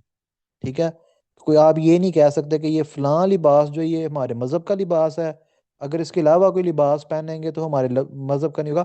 हाँ, हमें कुछ तलकीन की गई है कि हमारा जो लिबास है वो उस तरह का होना चाहिए। ठीक है। समझ रहे हैं बात को? कोई मेरी समझ आ रही है बातों की? काइंडली चैट के अंदर लिख के बता दो अगर कोई समझ आ रही है बात की। ओके। ठीक है। ये सारी चीजें मैं आपको इसलिए भी बता रहा हूँ कि अगर आप लोगों ने, देखो ऑप्शनल्स भी तो रखने हैं ना, आप लोगों ने पाकिस्तान स्टडीज सब्जेक्ट भी पढ़ना है। ये सारी की सारी चीजें मैं आपको साथ से इसलिए भी बता रहा हूँ कि ये चीजें उधर भी आपके काम आनी है। ये जो एनालिसिस मैं आपको दे रहा हूँ, ये किसी किताब में नहीं मिलना। ठीक है। ये मैं आपको एक एनालिसिस दे रहा हूँ, ये किसी किताब में नहीं लिखा हुआ। समझ रहे हो बात को? ये कहीं पे भी, अब आप लोग में मैसेज करते हो कि बुक्स के नाम बता दें, बुक्स के अंदर एनालिसिस नहीं दिया हुआ। आपने पेपर में जो एनालिसिस देना है, चीज़ों को कनेक्ट करना है, ठीक है, वो बुक्स ने कनेक्ट नहीं करवाना। वो आपको खुद एनालिसिस करना पड़ता है, खुद कनेक्ट करना पड़ता है, लिंक बनाना पड़ता है चीज़ों के दरमियान। तो पाकिस्तान भी एक नेशन स्टेट है, लेकिन हमने जो नेशन स्टेट का कॉन्सेप्ट जो था हमारा, वो मजहब के साथ लिंक था। वो हमने रिलीजन के साथ लिंक किया। ठीक है। उसके बाद, अच्छा, नेशनल सोवरेनिटी, कि एक कौम जो होगी वो अपने फैसले खुद लेगी। यानी स्टेट सोवरेनिटी से मुराद है एक जो रियासत होगी वो अपने फैसले खुद लेगी। एक रियासत जो होगी वो अपने फैसले लेने में खुद मुख्तार होगी, और जो एक नेशन होगी वो अपने फैसले करने में खुद मुख्तार होगी। अब यही जो नेशनल सोवरेनिटी है ना, इसी को 2025 में कहते हैं पॉपुलर सोवरेनिटी। ठीक है। अब पॉपुलर सोवरेनिटी से क्यों कहते हैं, इंटरव्यू के अंदर सवाल आ गया तो फिर पॉपुलर सोवरेनिटी इसलिए कहते हैं कि हर मुल्क में डिफरेंट नेशंस अब पाई जाती हैं। आप यूएसए चले जाओ, यूएसए में आपको वो लोग भी मिलेंगे जो बर्तानिया से आए थे। यूएसए में आपको वो लोग भी मिलेंगे जो मैक्सिको से आए थे। वो लोग भी मिलेंगे जो इंडिया से गए हुए हैं। वो लोग भी मिलेंगे जो पाकिस्तान से गए हुए हैं। चाइना से गए हुए लोग मिलेंगे, जापान से गए हुए लोग मिलेंगे। तो यूएसए के अंदर तो डिफरेंट नेशंस रहती हैं। यानी अगर आप जुबान की बुनियादों पे कहोगे तो वो भी डिफरेंट लोग मिलेंगे, अगर आप मजहब की बुनियादों पे कहोगे तो फिर और डिफरेंट चीजें मिलेंगी आपको। तो इसलिए जितने भी ये ममालिक हैं, यूएसए है, इंडिया है, जिन्होंने अपने कॉन्स्टिट्यूशन में सोवरेनिटी को डिफाइन किया हुआ है, तो उन्होंने ये नहीं लिखा कि हमारे मुल्क में जो सोवरेनिटी है वो नेशनल सोवरेनिटी होगी। उन्होंने लिखा कि हमारे मुल्क में जो सोवरन होगा वो पॉपुलर सोवरन होगा, यानी पॉपुलर सोवरेनिटी होगी। पॉपुलर से मुराद है पॉपुलेशन, अवाम, कि बेशक वो किसी भी मजहब से ताल्लुक रखती है अवाम, बेशक वो किसी भी रंगो नस्ल से ताल्लुक रखती है अवाम, तो जो भी हमारे मुल्क का सिटीजन होगा, जो भी हमारी पॉपुलेशन का पार्ट होगा, वो हमारा शहरी है। तो हमारी जो सोवरेनिटी है वो हमारे शहरियों के हाथ में है। ठीक है, अब समझ आया कि नेशनल सोवेरेनिटी का कॉन्सेप्ट पॉपुलर सोवेरेनिटी किस तरह बना। ठीक है, आई होप कि ये चीज क्लियर हो गई होगी, ये पॉइंट भी क्लियर हो गया होगा। आगे चलते हैं। ओके, अब जो ये करंट स्टेट की डेफिनेशन है ना, वो आई थी 1933 में मोंटेविडियो कन्वेंशन में। ये एमसीक्यू भी रिसेंट पेपर्स में भी आया था। मोंटेविडियो कन्वेंशन का आपको पता होना चाहिए, ये पॉलिटिकल साइंस के हवाले से भी इंपॉर्टेंट है। क्या इंपॉर्टेंट है? ये चार चीजें। ठीक है, स्टेट वो होगी जिसके पास ये चार एलिमेंट्स होंगे। पेपर में एमसीक्यू आता है कि एक स्टेट के कितने एलिमेंट्स हैं। ठीक है, तो स्टेट के चार एलिमेंट्स हैं कि हर जो भी स्टेट होगी उसके पास एक आबादी होनी चाहिए, एक पॉपुलेशन होनी चाहिए, उसकी एक टेरिटरी होनी चाहिए, डिफाइंड टेरिटरी होनी चाहिए, पता हो कि यहाँ से लेके यहाँ तक मुल्क है। वो सोवरन हो, यानी अपने फैसले खुद ले सकता हो। और चौथी चीज, वहां पे गवर्नमेंट हो। अब गवर्नमेंट से मुराद यहाँ पे एक पूरे का पूरा एडमिनिस्ट्रेशन का इंफ्रास्ट्रक्चर है, पूरे का पूरा एडमिनिस्ट्रेशन का कंप्लीट स्ट्रक्चर आप कहेंगे, इंफ्रास्ट्रक्चर नहीं स्ट्रक्चर कहेंगे, कि मुल्क का निज़ाम। यहाँ पे गवर्नमेंट से मुराद किसी पॉलिटिकल पार्टी का नहीं है, गवर्नमेंट से मुराद है एक मुकम्मल निज़ाम, एक सिस्टम। तो स्टेट वो होगी जिसके अंदर एक निज़ाम भी होगा, एक सिस्टम भी होगा। यहीं पे पीएमएस में एमसीक्यू आ सकता है कि गवर्नमेंट के अंदर कितने एलिमेंट्स होते हैं, या गवर्नमेंट के कितने ऑर्गन्स होते हैं। तो गवर्नमेंट जो होती है ना, इसमें तीन चीजें होती हैं। जो हुकूमत होती है, जो गवर्नमेंट होती है, इसमें तीन चीजें होती हैं। नंबर वन, एग्जेक्टिव, जिसने इंतजामिया को चलाना होता है, एग्जेक्टिव। नंबर टू, लेजिस्लेचर, जिसने कानून साजी करनी होती है, कवानीन को बनाना होता है। नंबर थ्री, जुडिशरी, जिसने अदलिया, जिसने इंसाफ देना होता है। ये तीन एलिमेंट्स हैं, ये तीन मेन ऑर्गन्स हैं गवर्नमेंट के। ये पीपीएससी में वैसे एमसीक्यू आ चुका है, पीएमएस में आया, ये नहीं आया, लेकिन पीपीएससी में ये आ चुका है। ठीक है, ये आपको पता होने चाहिए। ठीक है, तो 1933 में मोंटेविडियो कन्वेंशन हुई थी, उसमें स्टेट की डेफिनेशन दी गई थी। और स्टेट की डेफिनेशन कहती है कि स्टेट वो होगी जिसके अंदर चार एलिमेंट्स पाए जाएंगे। चार एलिमेंट्स कौन से हैं? पॉपुलेशन, टेरिटरी, सोवरेनिटी और गवर्नमेंट।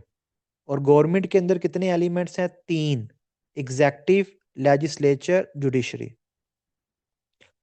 उसके बाद आगे चलते हैं। मोंटेविडियो, वैसे तो मैंने आपको सारे के सारे कैपिटल्स करवाने हैं। ठीक है, तो मोंटेविडियो जो यूरुग्वे का कैपिटल है, वैसे हमने सारे के सारे कैपिटल्स करने हैं। आज जो आपने कैपिटल्स याद करने हैं वो मैं क्लास के बाद आपको ग्रुप में भेजूंगा। ठीक है, और वो जो कैपिटल्स हैं वो कल मैं क्लास में आपसे सुनूंगा, कैपिटल्स, उनकी करेंसीज। तो डेली बेसिस के ऊपर मैं आपको 10 से 12 कैपिटल्स जो हैं वो दूंगा। तो डेली बेसिस पे हमने 10 10 15 10 से 15 कैपिटल्स, तो डेली बेसिस पे हमने कैपिटल और करेंसीज के नाम याद करने हैं। यूरुग्वे जो है वो साउथ अमेरिका कॉन्टिनेंट में है।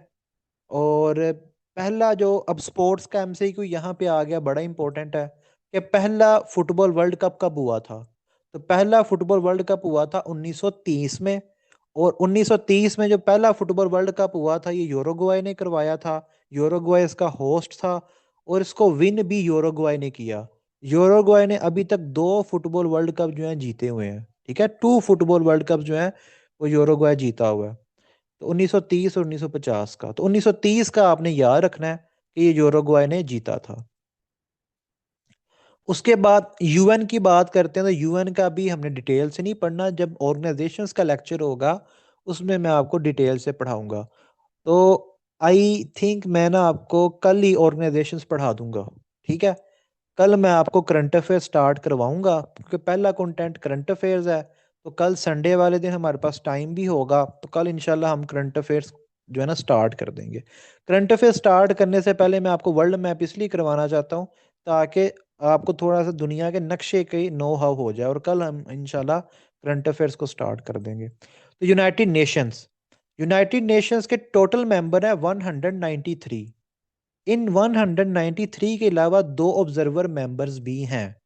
ऑब्जर्वर मेंबर्स जो है ये जनरल असेंबली में, यानी यूनाइटेड नेशंस का एक ऑर्गन है जनरल असेंबली, ये वहां पे बैठते तो हैं लेकिन ये कुछ करते नहीं है, ये सिर्फ ऑब्जर्व करते हैं, ये वोटिंग वगैरह में पार्टिसिपेट नहीं करते। ठीक है। ये जो दो ऑब्जर्वर्स हैं, एक पैलेस्टाइन है और दूसरा जो है वो होली सी है। होली सी का दूसरा नाम है वेटिकेन। ठीक है, वेटिकेन है। तो होली सी का आपने याद रखना है, ये भी एमसीक्यू आ सकता है कि होली सी का दूसरा नाम क्या है, वो है वेटिकन। पैलेस्टाइन क्यों ऑब्जर्वर मेंबर है?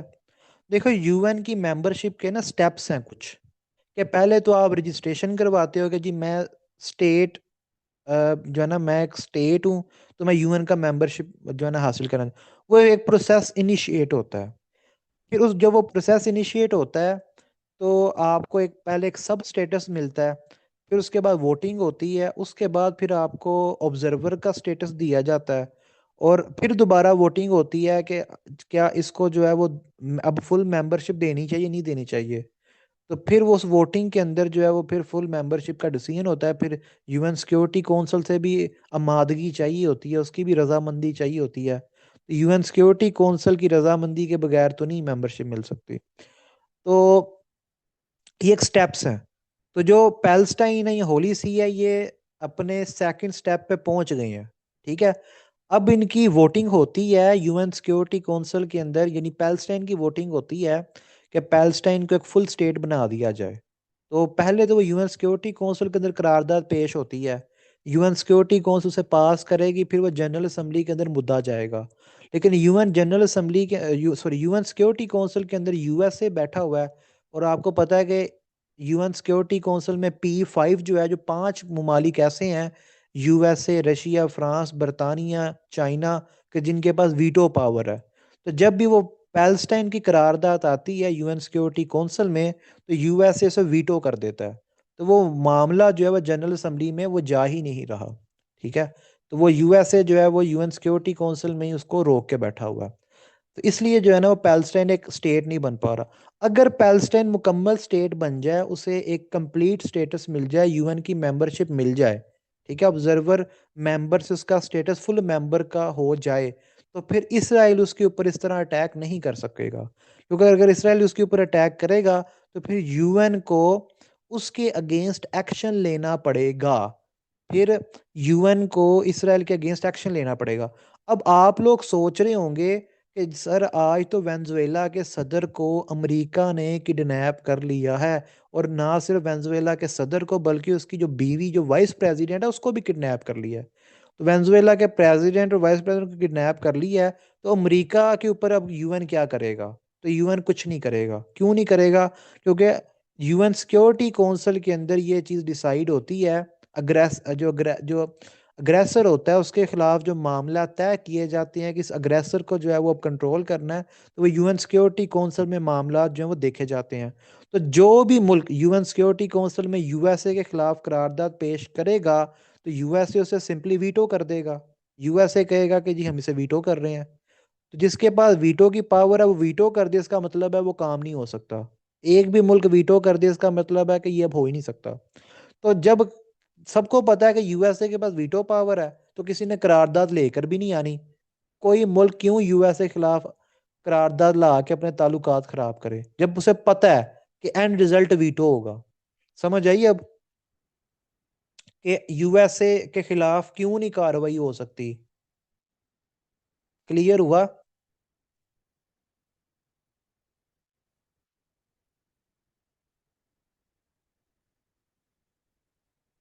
ओके, आगे चलते हैं। अब रशिया ने अटैक किया है ना यूक्रेन के ऊपर, 3 साल से वो जंग चल रही है, 4 साल होने लगे हैं। तो रशिया के खिलाफ भी यूएन सिक्योरिटी काउंसिल कुछ नहीं कर सका। क्यों? क्योंकि रशिया के पास भी वीटो पावर है। ठीक है, रशिया के पास भी वीटो पावर है। ओके।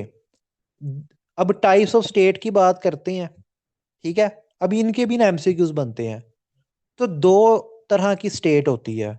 एक स्टेट वो होती है जहां पे बादशाहत होती है, और एक स्टेट वो होती है जो जमहूरियत, जो जमहूरिया हो, जहाँ पे जमहूरियत हो, जमहूर अवाम, जमहूर कहते हैं अवाम को। जहां पे अवाम की हुक्मरानी हो उसे कहते हैं रिपब्लिक, और जहां पे किसी इंसान की हुक्मरानी हो उसे कहते हैं मुनारकी।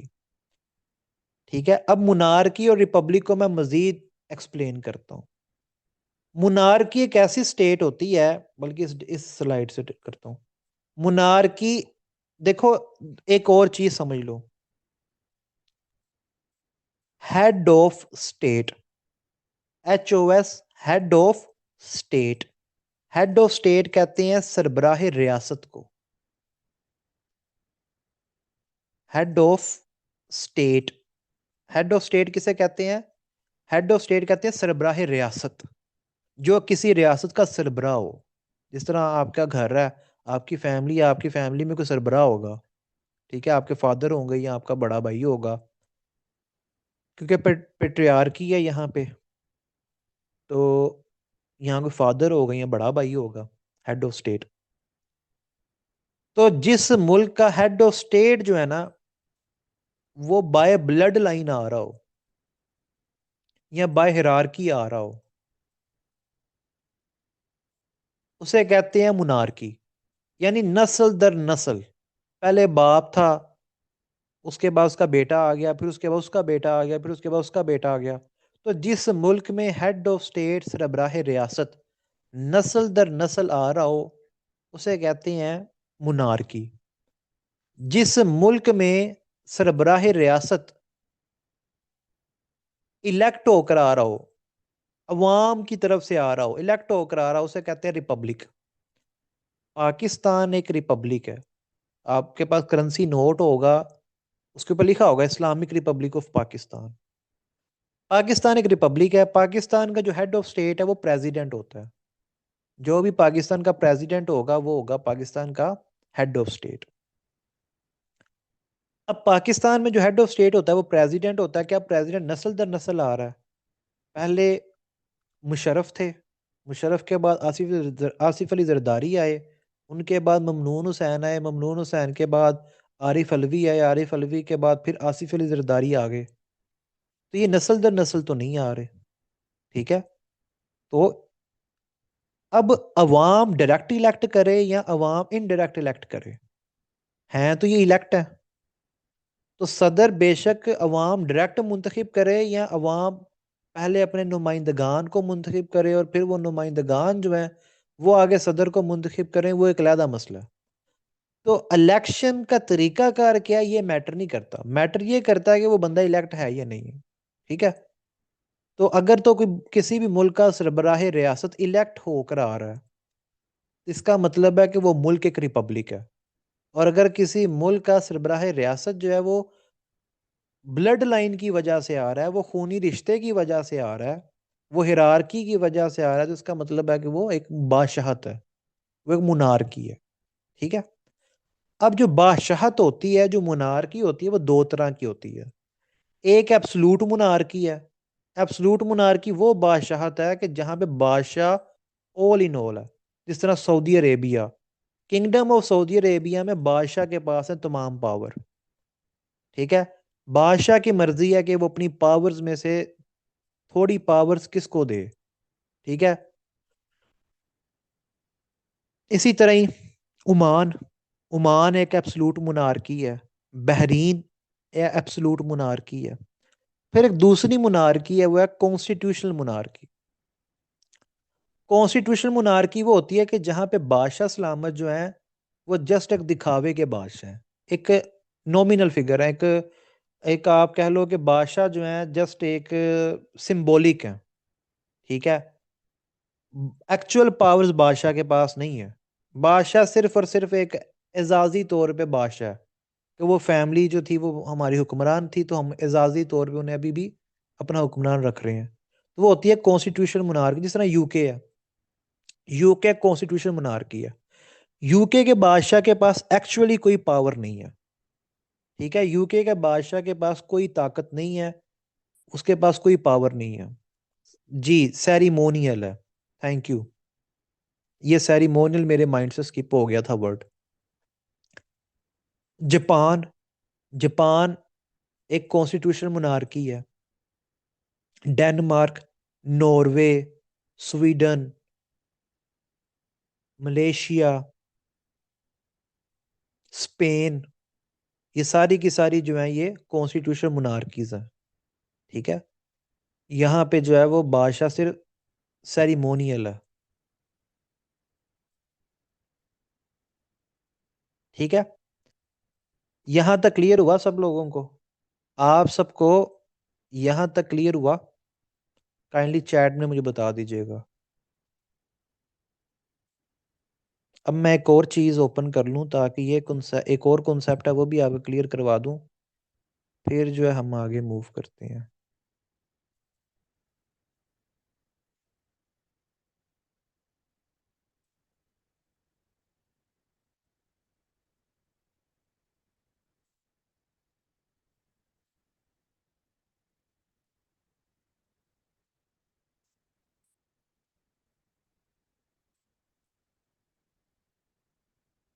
टाइप्स ऑफ मोनार्की मैं रिपीट कर देता हूँ। टाइप्स ऑफ मोनार्की में एक एब्सोल्यूट मोनार्की थी। एब्सोल्यूट मोनार्की मींस कि जहाँ पे बादशाह के पास तमाम पावर है। ठीक है, बादशाह जो है वो तमाम पावर्स अपने पास लेके बैठा हुआ, ऑल इन ऑल है। दूसरी है कॉन्स्टिट्यूशन मोनार्की, जहाँ पे बादशाह के पास एक्चुअल कोई पावर नहीं है, उसकी पावर जो है वो पार्लियामेंट के पास है। जो पार्लियामेंट है वो सुप्रीम है, और बादशाह का जो होता है वो सेरिमोनियल है। ठीक है। अच्छा जी। तो टाइप्स ऑफ स्टेट में दो तरह की स्टेट्स हैं, एक मोनार्की, एक रिपब्लिक। रिपब्लिक और monarchy. Form of state, form of state में हमारे पास तीन तरह की स्टेट्स हैं, एक फेडरेशन, एक यूनिटी स्टेट, एक कॉन्फेडरेशन। अब फेडरेशन क्या होती है? अब फेडरेशन के कॉन्सेप्ट को जरा समझिएगा। पाकिस्तान एक फेडरेशन है। देखो, पाकिस्तान बनने से पहले पंजाब भी एग्जिस्ट करता था, सिंध भी एग्जिस्ट करता था, खैबर पख्तूनख्वा भी एग्जिस्ट करता था, बलूचिस्तान भी एग्जिस्ट करता था। एक फेडरेशन वो रियासत होती है कि जिसको जो फेडरेटिंग यूनिट्स मिलके बना रहे हैं। ठीक है, फेडरेटिंग यूनिट्स। फेडरेटिंग यूनिट्स वो इलाके होते हैं, वो इकाइयाँ होती हैं जो मिलती हैं और मिल के एक वफाक बनाती हैं, एक फेडरेशन बनाती हैं। तो पंजाब, सिंध, उस टाइम के सूबा सरहद और बलूचिस्तान ने मिल के फैसला किया, और साथ इनके बंगाल भी था। इन्होंने मिल के फैसला किया कि हम एक नया मुल्क बनाते हैं, और उस नए मुल्क को इन्होंने बनाया एक फेडरेशन। यानी वो इलाके जो पहले एग्जिस्ट करते थे, उन्होंने मिल के एक अपना नया मुल्क बनाया। और उन्होंने क्या, और अच्छा, फेडरेशन में एक और चीज़ होती है। फेडरेशन में जो निज़ामी हुकूमत होता है ना, वो तीन टीयर्स के ऊपर होता है। टीयर का भी एक दफ़ा ना एमसीक्यू आया था कि टीयर का मतलब क्या होता है। टीयर कहते हैं लेवल को, दर्जा। तो जो फेडरेशन होती है इसमें तीन लेवल्स पे हुकूमत होती है। एक नेशनल लेवल की हुकूमत होती है। जो नेशनल लेवल की हुकूमत होती है ये पूरे मुल्क की हुकूमत होती है। तो पाकिस्तान एक फेडरेशन है जिसे पंजाब, सिंध, सूबा सरहद, बलूचिस्तान, और उस टाइम पे बंगाल भी था, तो बंगाल भी, ये सारे मिले, इन सब ने मिलके पाकिस्तान बनाया। और जब पाकिस्तान बनाया तो इन्होंने इसे फेडरेशन बनाया। और फेडरेशन में तीन लेवल्स की गवर्नमेंट होती है। एक नेशनल लेवल की गवर्नमेंट, दूसरा लेवल है प्रोविंशियल लेवल गवर्नमेंट। कुछ पावर्स नेशनल लेवल की गवर्नमेंट के पास होते हैं, कुछ पावर्स प्रोविंशियल लेवल की गवर्नमेंट के पास होती हैं। यानी पाकिस्तान में देखें तो वजीर आजम का ओहदा भी है। वजीर आजम का जो ओहदा है वो नेशनल लेवल पे है, पूरे मुल्क के अंदर है वजीर आजम की ताकत। और जो प्रोविंशियल लेवल का ओहदा है वो चीफ मिनिस्टर है। जो वजीर आला होता है वो सूबे के लेवल पे तमाम मामलात को देख रहा होता है। तो दोनों के पास पावर्स हैं। प्राइम मिनिस्टर के पास अपनी पावर्स हैं, चीफ मिनिस्टर के पास अपनी पावर्स हैं। और पावर्स को डिफाइन किया जाता है कॉन्स्टिट्यूशन में, आइन में। आइन के अंदर जो है वो पावर्स को डिफाइन किया गया कि किसके पास कितनी कितनी पावर होगी, किसके पास कितनी कितनी पावर होगी, ये कॉन्स्टिट्यूशन के अंदर डिफाइन कर दिया गया। तीसरा लेवल जो है हुकूमत का, वह लोकल गवर्नमेंट। लोकल गवर्नमेंट, ये जो बलदियाती हुकूमतें होती हैं, जो लोकल लेवल की हुकूमतें होती हैं, ठीक है, मुकामी हुकूमतें, तो लोकल गवर्नमेंट्स, ठीक है, तीन लेवल पे हुकूमत है। मुल्क के लेवल पे, सूबे के लेवल पे, और लोकल लेवल पे। लोकल लेवल की जब हम बात करते हैं तो उसमें जिला आ जाता है, डिस्ट्रिक्ट लेवल पे। जब लोकल लेवल की बात करते हैं ना तो डिस्ट्रिक्ट लेवल गवर्नमेंट होती है। अच्छा, अब ये जो लोकल गवर्नमेंट होती है ना, इसके अंदर एक हुकूमत डिस्ट्रिक्ट लेवल पे एग्जिस्ट कर रही होती है, लोकल गवर्नमेंट में ही एक हुकूमत तहसील लेवल पे एग्जिस्ट कर रही होती है, और एक हुकूमत जो है वो आपकी यूनियन कौंसिल लेवल पे भी होती है। ठीक है, उसमें लोकल गवर्नमेंट में डिफरेंट लेवल्स होते हैं। ठीक है, एक यूनियन कौंसिल होती है, एक तहसील कौंसिल होती है, एक जिला कौंसिल होती है। जो यूनिटी स्टेट होती है उसमें क्या होता है? यूनिटी स्टेट में सिर्फ दो लेवल्स पे हुकूमत होती है, एक नेशनल लेवल पे और एक लोकल लेवल पे। जो यूनिटी स्टेट होती है ना, ये एक ऐसी स्टेट होती है कि जिसके अंदर पूरे के पूरे मुल्क का निज़ाम जो होता है वो एक मरकज़ी हुकूमत के कंट्रोल में होता है। एक सेंट्रल गवर्नमेंट होती है जो सेंटर में बैठ के, जो कैपिटल सिटी में बैठ के पूरे के पूरे मुल्क को खुद चला रही होती है। इसमें सूबे के लेवल पे कोई हुकूमत नहीं होती। यूनिटी स्टेट में प्रोविंशियल लेवल पे कोई गवर्नमेंट एग्जिस्ट नहीं कर रही होती। इसमें एक हुकूमत होती है नेशनल लेवल पे, और दूसरी जो हुकूमत होती है वो लोकल गवर्नमेंट होती है। यानी हर ज़िले के लेवल पे हुकूमत बना दो, ठीक है, हर ज़िले के लेवल पे हुकूमत बना दो, वो ज़िले वाले अपनी मौज में रहें, वो अपने तरीके से अपने ज़िले को चलाते जाएं, अपने डिस्ट्रिक्ट को चलाते जाएं, बाकी आप पूरे मुल्क को जो है वो अपनी मर्जी से चलाते जाएं। तो ये यूनिटी स्टेट आ गया। ठीक है, इसमें ये आ गया यूनिटी स्टेट। अच्छा, तीसरी जो टाइप है वो है कॉन्फेडरेशन। कॉन्फेडरेशन एक ऐसी रियासत को कहते हैं, एक ऐसी स्टेट को कहते हैं कि जिसके अंदर क्या होता है कि कोई तीन चार रियासतें, कोई पांच छह रियासतें वो मिलें, और वो मिल के कहें कि जी हम एक नई स्टेट बनाते हैं। लेकिन जो नई स्टेट हम बनाएंगे ना, वो हमारे जो डोमेस्टिक अफेयर्स हैं, जो हमारे अंदरूनी मामलात होंगे, उनमें इंटरफेयर नहीं करेगी। यानी एक मुल्क था ए, एक मुल्क था बी, एक मुल्क था सी, एक मुल्क था डी। ये चारों बैठे, इन चारों ने मिल के एक नया मुल्क बनाया, और उस नए मुल्क का नाम इन्होंने क्या रखा? उस नए मुल्क का नाम इन्होंने रखा एक्स। ठीक है, अब ये जो नया मुल्क इन्होंने एक्स बनाया, इस एक्स को इन्होंने क्या इख्तियार दिया कि जो नया मुल्क एक्स है ना, ये हमारे दिफा को देखे। यानी इन चारों ने अपना एक मुश्तरका दिफा बना लिया, और इनके मुश्तरका दिफा को देखेगा, इनके कंबाइन डिफेंस को देखेगा एक्स। और फिर इन्होंने कहा कि जो आलमी सतह पे हमें जो रिप्रेजेंट करेगा वो एक्स करेगा। यानी चारों ने अपनी फॉरेन पॉलिसी भी सेम कर दी कि आलमी सतह पे या दूसरे ममालिक के साथ जो भी ताल्लुकात होंगे वो एक्स के प्लेटफॉर्म पे हम तय करेंगे।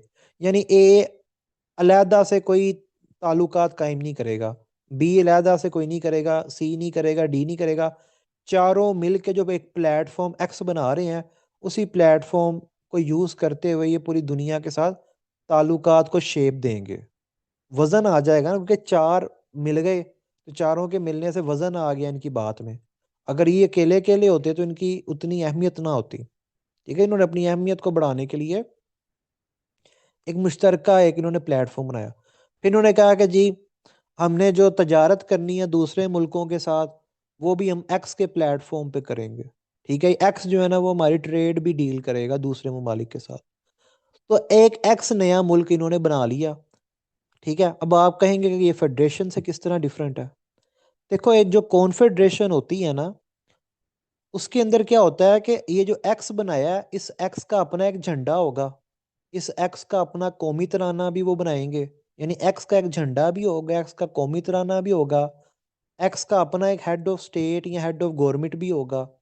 लेकिन ये जो ए बी सी डी है ना, इनके भी अलग अलग अपने अपने झंडे होंगे, इनके भी अलग अलग अपने अपने कौमी तराने होंगे, इनके अपने अपने अलग अलग जो है ना वो हुक्मरान होंगे। अब इसकी मिसाल कॉन्फेडरेशन की जो मौजूदा जो प्रैक्टिकल मिसाल है वो है यूएई। वैसे तो यूएई के आइन के अंदर वो फेडरेशन लिखा हुआ है, लेकिन यूएई थ्योरी में थ्योरेटिकली ये एक फेडरेशन है, आइन के अंदर इन्होंने अपने आप को फेडरेशन कहा हुआ है, लेकिन प्रैक्टिकली ये कॉन्फेडरेशन है।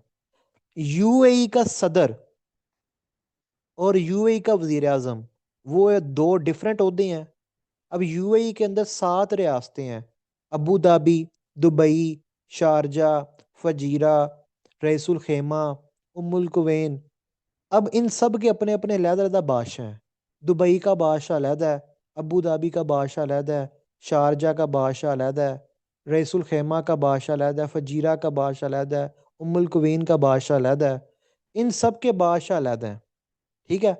लेकिन जब आप वीज़ा लोगे, आपने बेशक रईसुल खेमा जाना है, तो आपने यूएई की एम्बेसी में जाना है। यूएई का प्लेटफॉर्म है जिसको यूज़ करती हैं सातों के सातों। उसी प्लेटफॉर्म पे अभी ये अबू धाबी के बादशाह आए थे पाकिस्तान। वो अबू धाबी के जो बादशाह हैं वो यूएई के प्रेसिडेंट भी हैं। तो खबरों में क्या है कि यूएई के सदर पाकिस्तान आए। वो बात हो रही थी ना फॉरेन पॉलिसी की, तो इसलिए उन्होंने कहा जी यूएई के प्रेसिडेंट पाकिस्तान आए, क्योंकि वो आए थे यूएई के प्लेटफॉर्म पे। हालांकि अबू धाबी तो एक अलहदा भी स्टेट है, लेकिन वो फुल स्टेट नहीं है, ठीक है, वो यूएई की पार्ट है। इसी तरह दुबई है। दुबई भी जो है वो यूएई के प्लेटफॉर्म के ऊपर बात करता है, ट्रेड करता है, सारा कुछ करता है, ठीक है।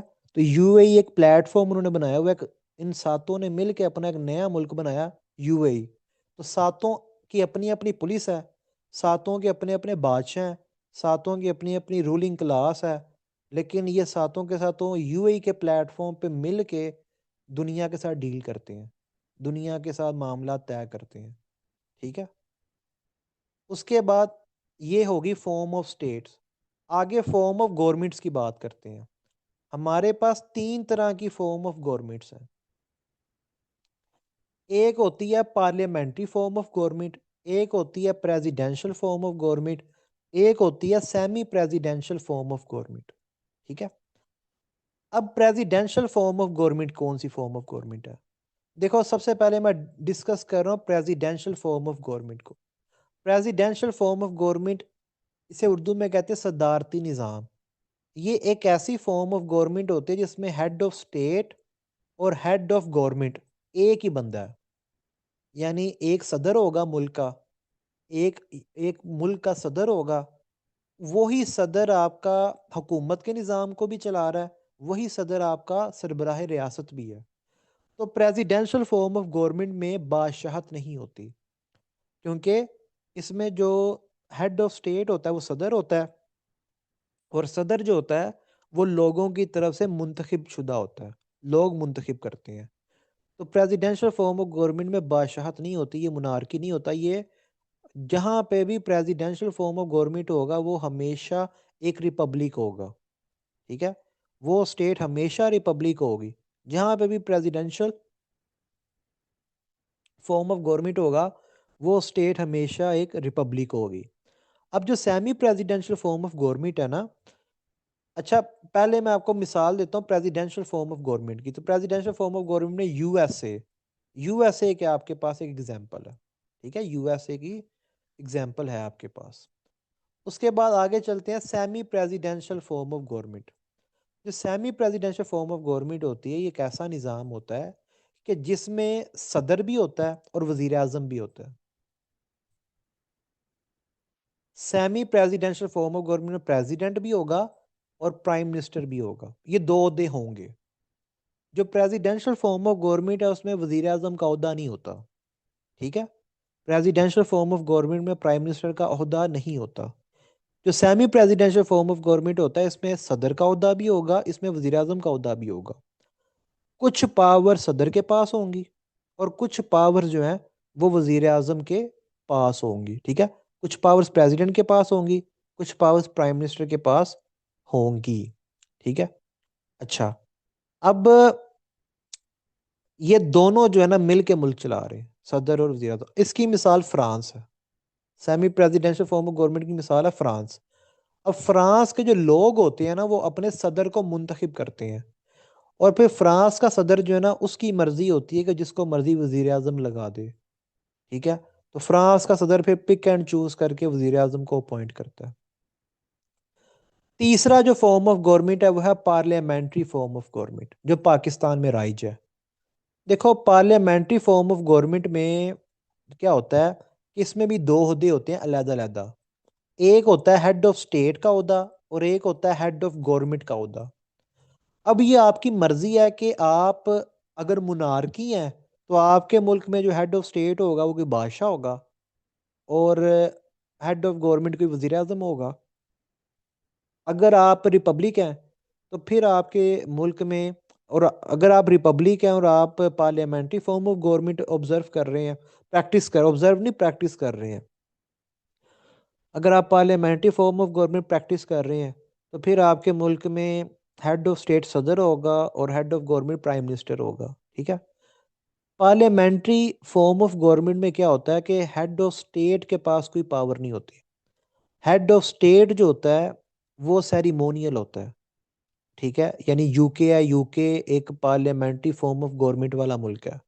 यूके में हेड ऑफ स्टेट उनका बादशाह है, वो सेरिमोनियल है, उसके बाद कोई ताकत नहीं है, कोई पावर नहीं है, सारी की सारी पावर जो है पार्लियामेंट के पास है। अच्छा, पाकिस्तान है, पाकिस्तान में भी पार्लियामेंट्री फॉर्म ऑफ गवर्नमेंट है। पाकिस्तान में हेड ऑफ स्टेट, पाकिस्तान एक रिपब्लिक है, तो पाकिस्तान रिपब्लिक है तो पाकिस्तान में हेड ऑफ स्टेट होता है सदर।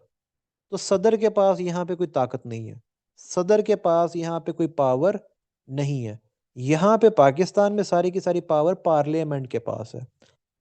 अब डियर स्टूडेंट्स, इसको अब पार्लियामेंट्री फॉर्म ऑफ गवर्नमेंट है तो सारी की सारी ताकत किसके पास होगी? पार्लियामेंट के पास होगी।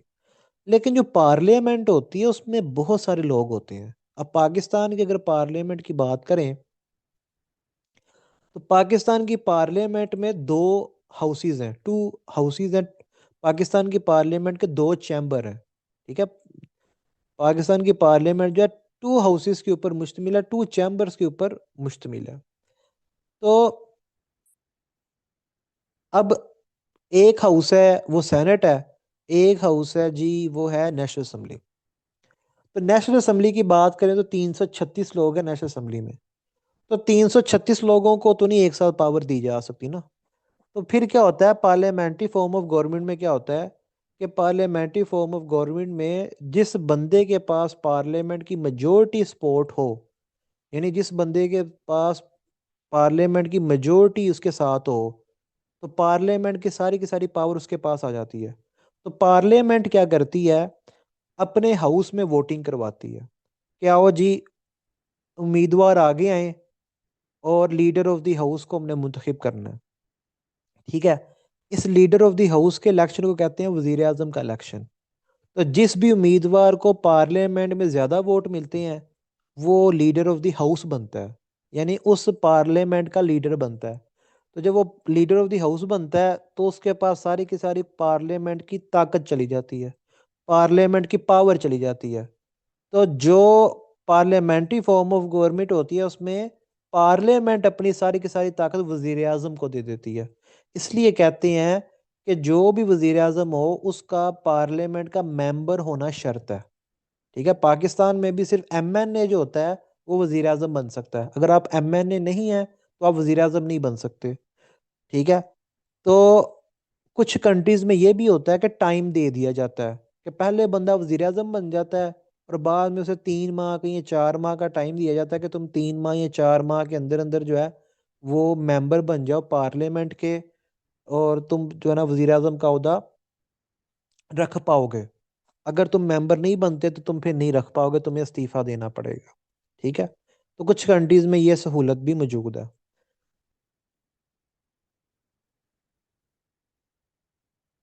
इंडिया के अंदर भी ये सहूलत मौजूद है, ये टाइम वाली। ठीक है, 6 माह का टाइम होता है, ये टाइम वाली सहूलत इंडिया में मौजूद है।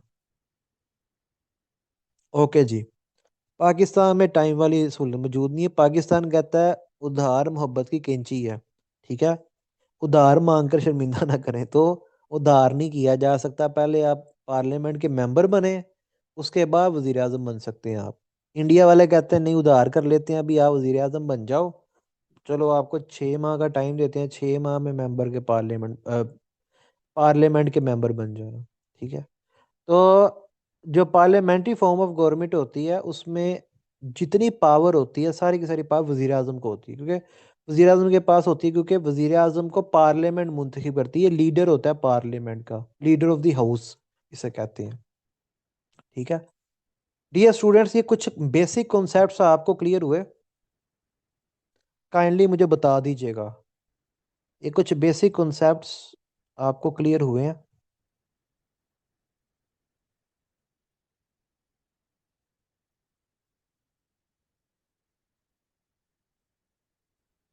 ओके, तो सब लोगों को जो है वो बेसिक कॉन्सेप्ट्स क्लियर हो गए। ओके जी, अब हम वर्ल्ड मैप की तरफ दोबारा आते हैं। ओके, अब दोबारा आगे हम अपने वर्ल्ड मैप की तरफ। पेपर में पेपर में जो सबसे पहला एमसीक्यू यहाँ पे इस स्लाइड से आएगा, इस स्लाइड का जो सबसे पहला एमसीक्यू बन सकता है।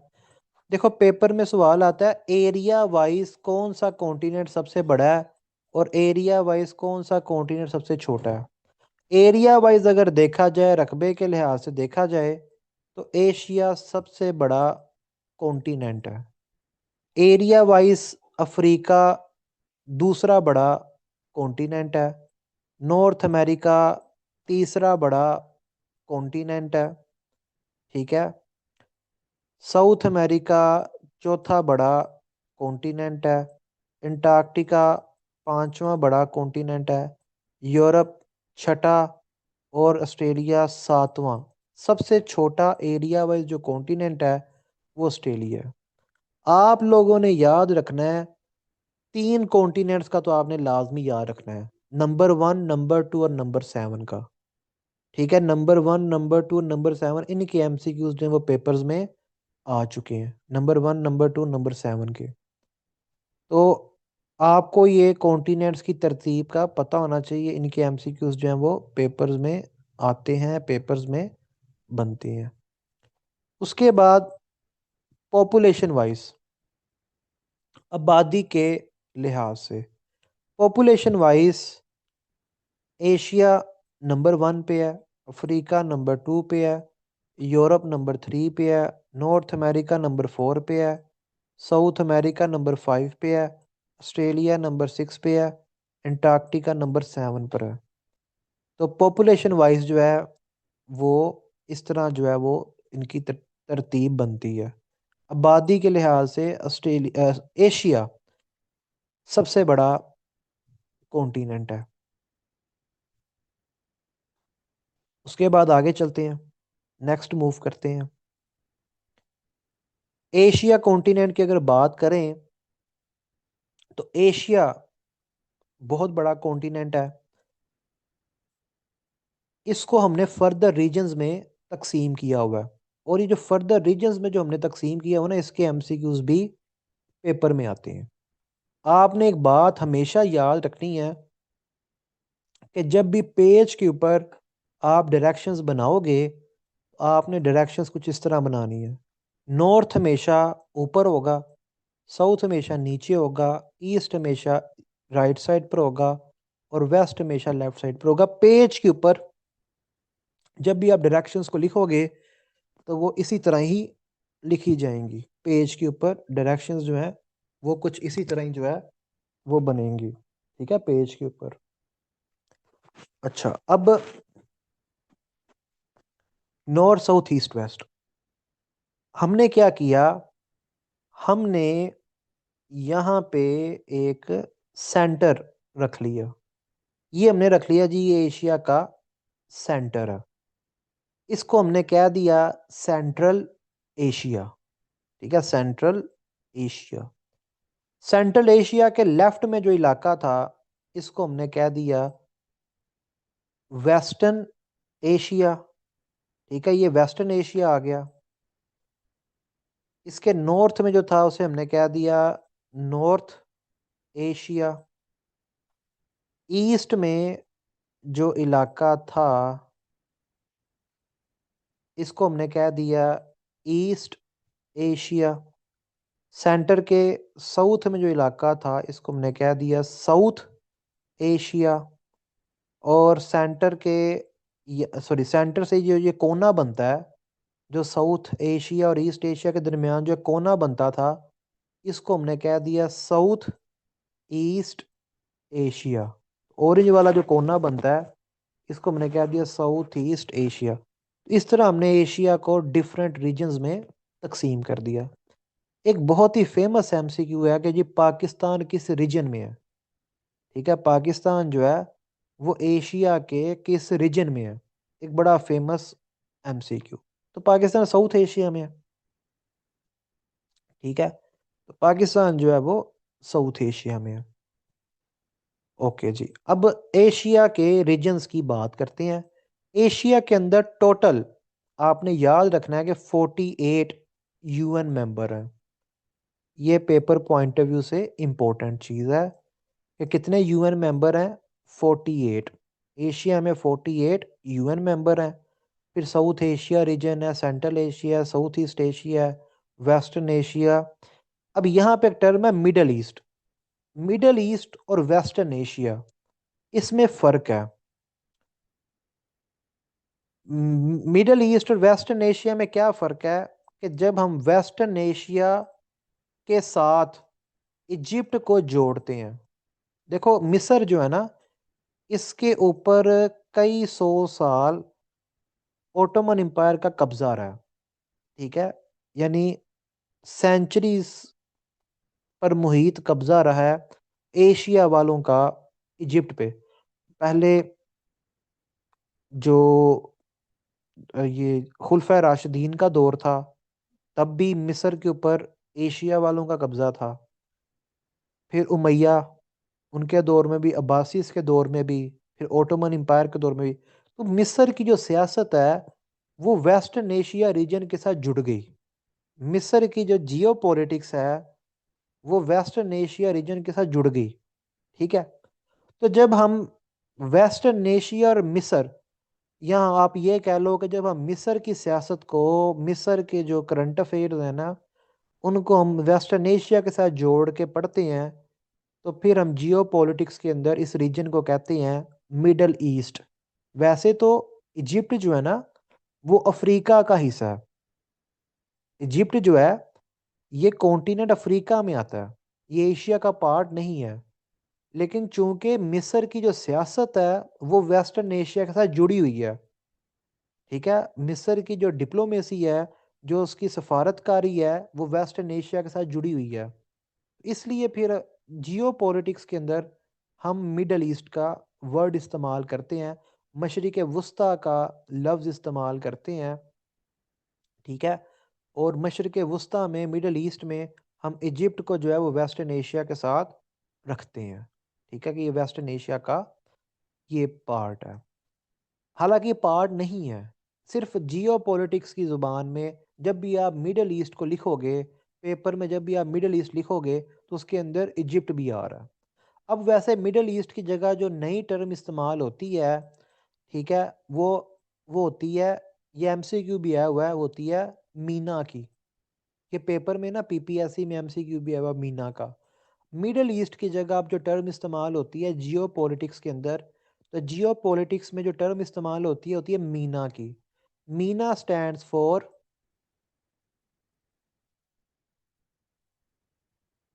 Middle east plus north Africa. अब ये जो मीना की टर्म है ये कहाँ से आई। देखो आप लोगों को याद होगा कि 2011 में अरब स्प्रिंग्स की शिद्दत थी, यानी अरब वर्ल्ड के अंदर इंकलाब आ रहे थे।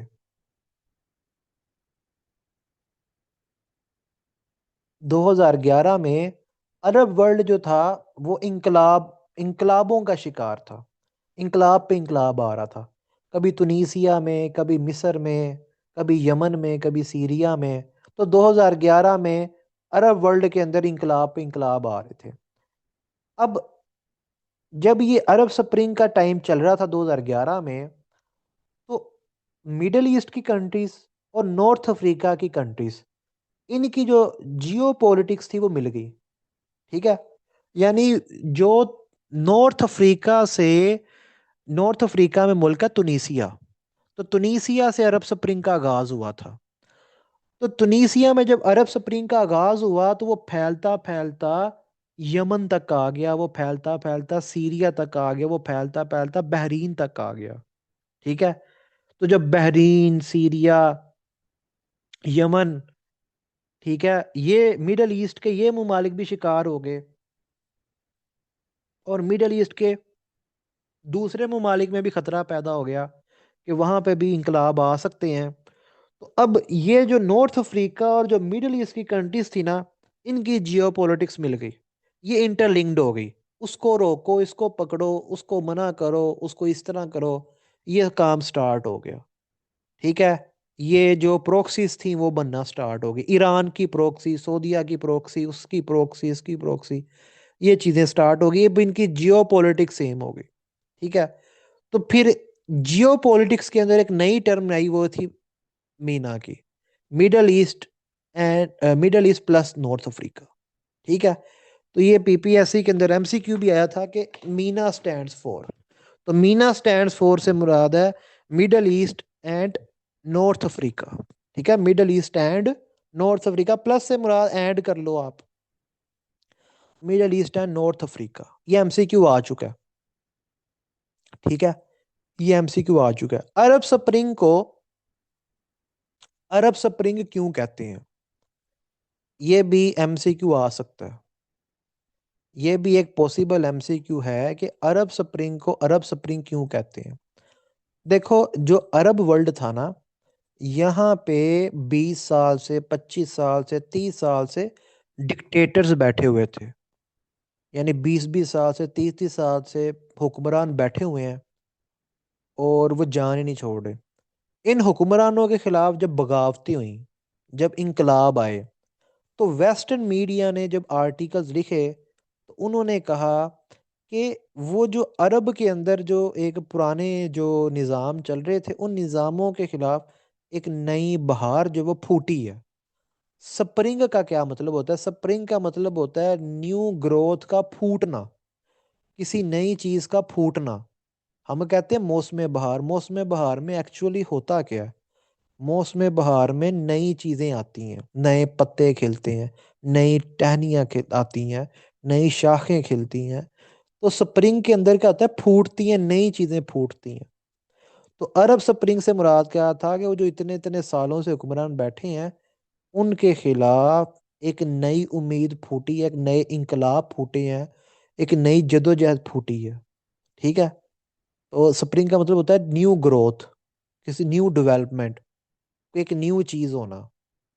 ठीक है, उसे कहती हैं स्प्रिंग। तो अरब स्प्रिंग से मुराद है कि अरब वर्ल्ड के अंदर जो इतने सालों से ये हुक्मरान बैठे थे, इनके खिलाफ एक नई डेवलपमेंट का होना।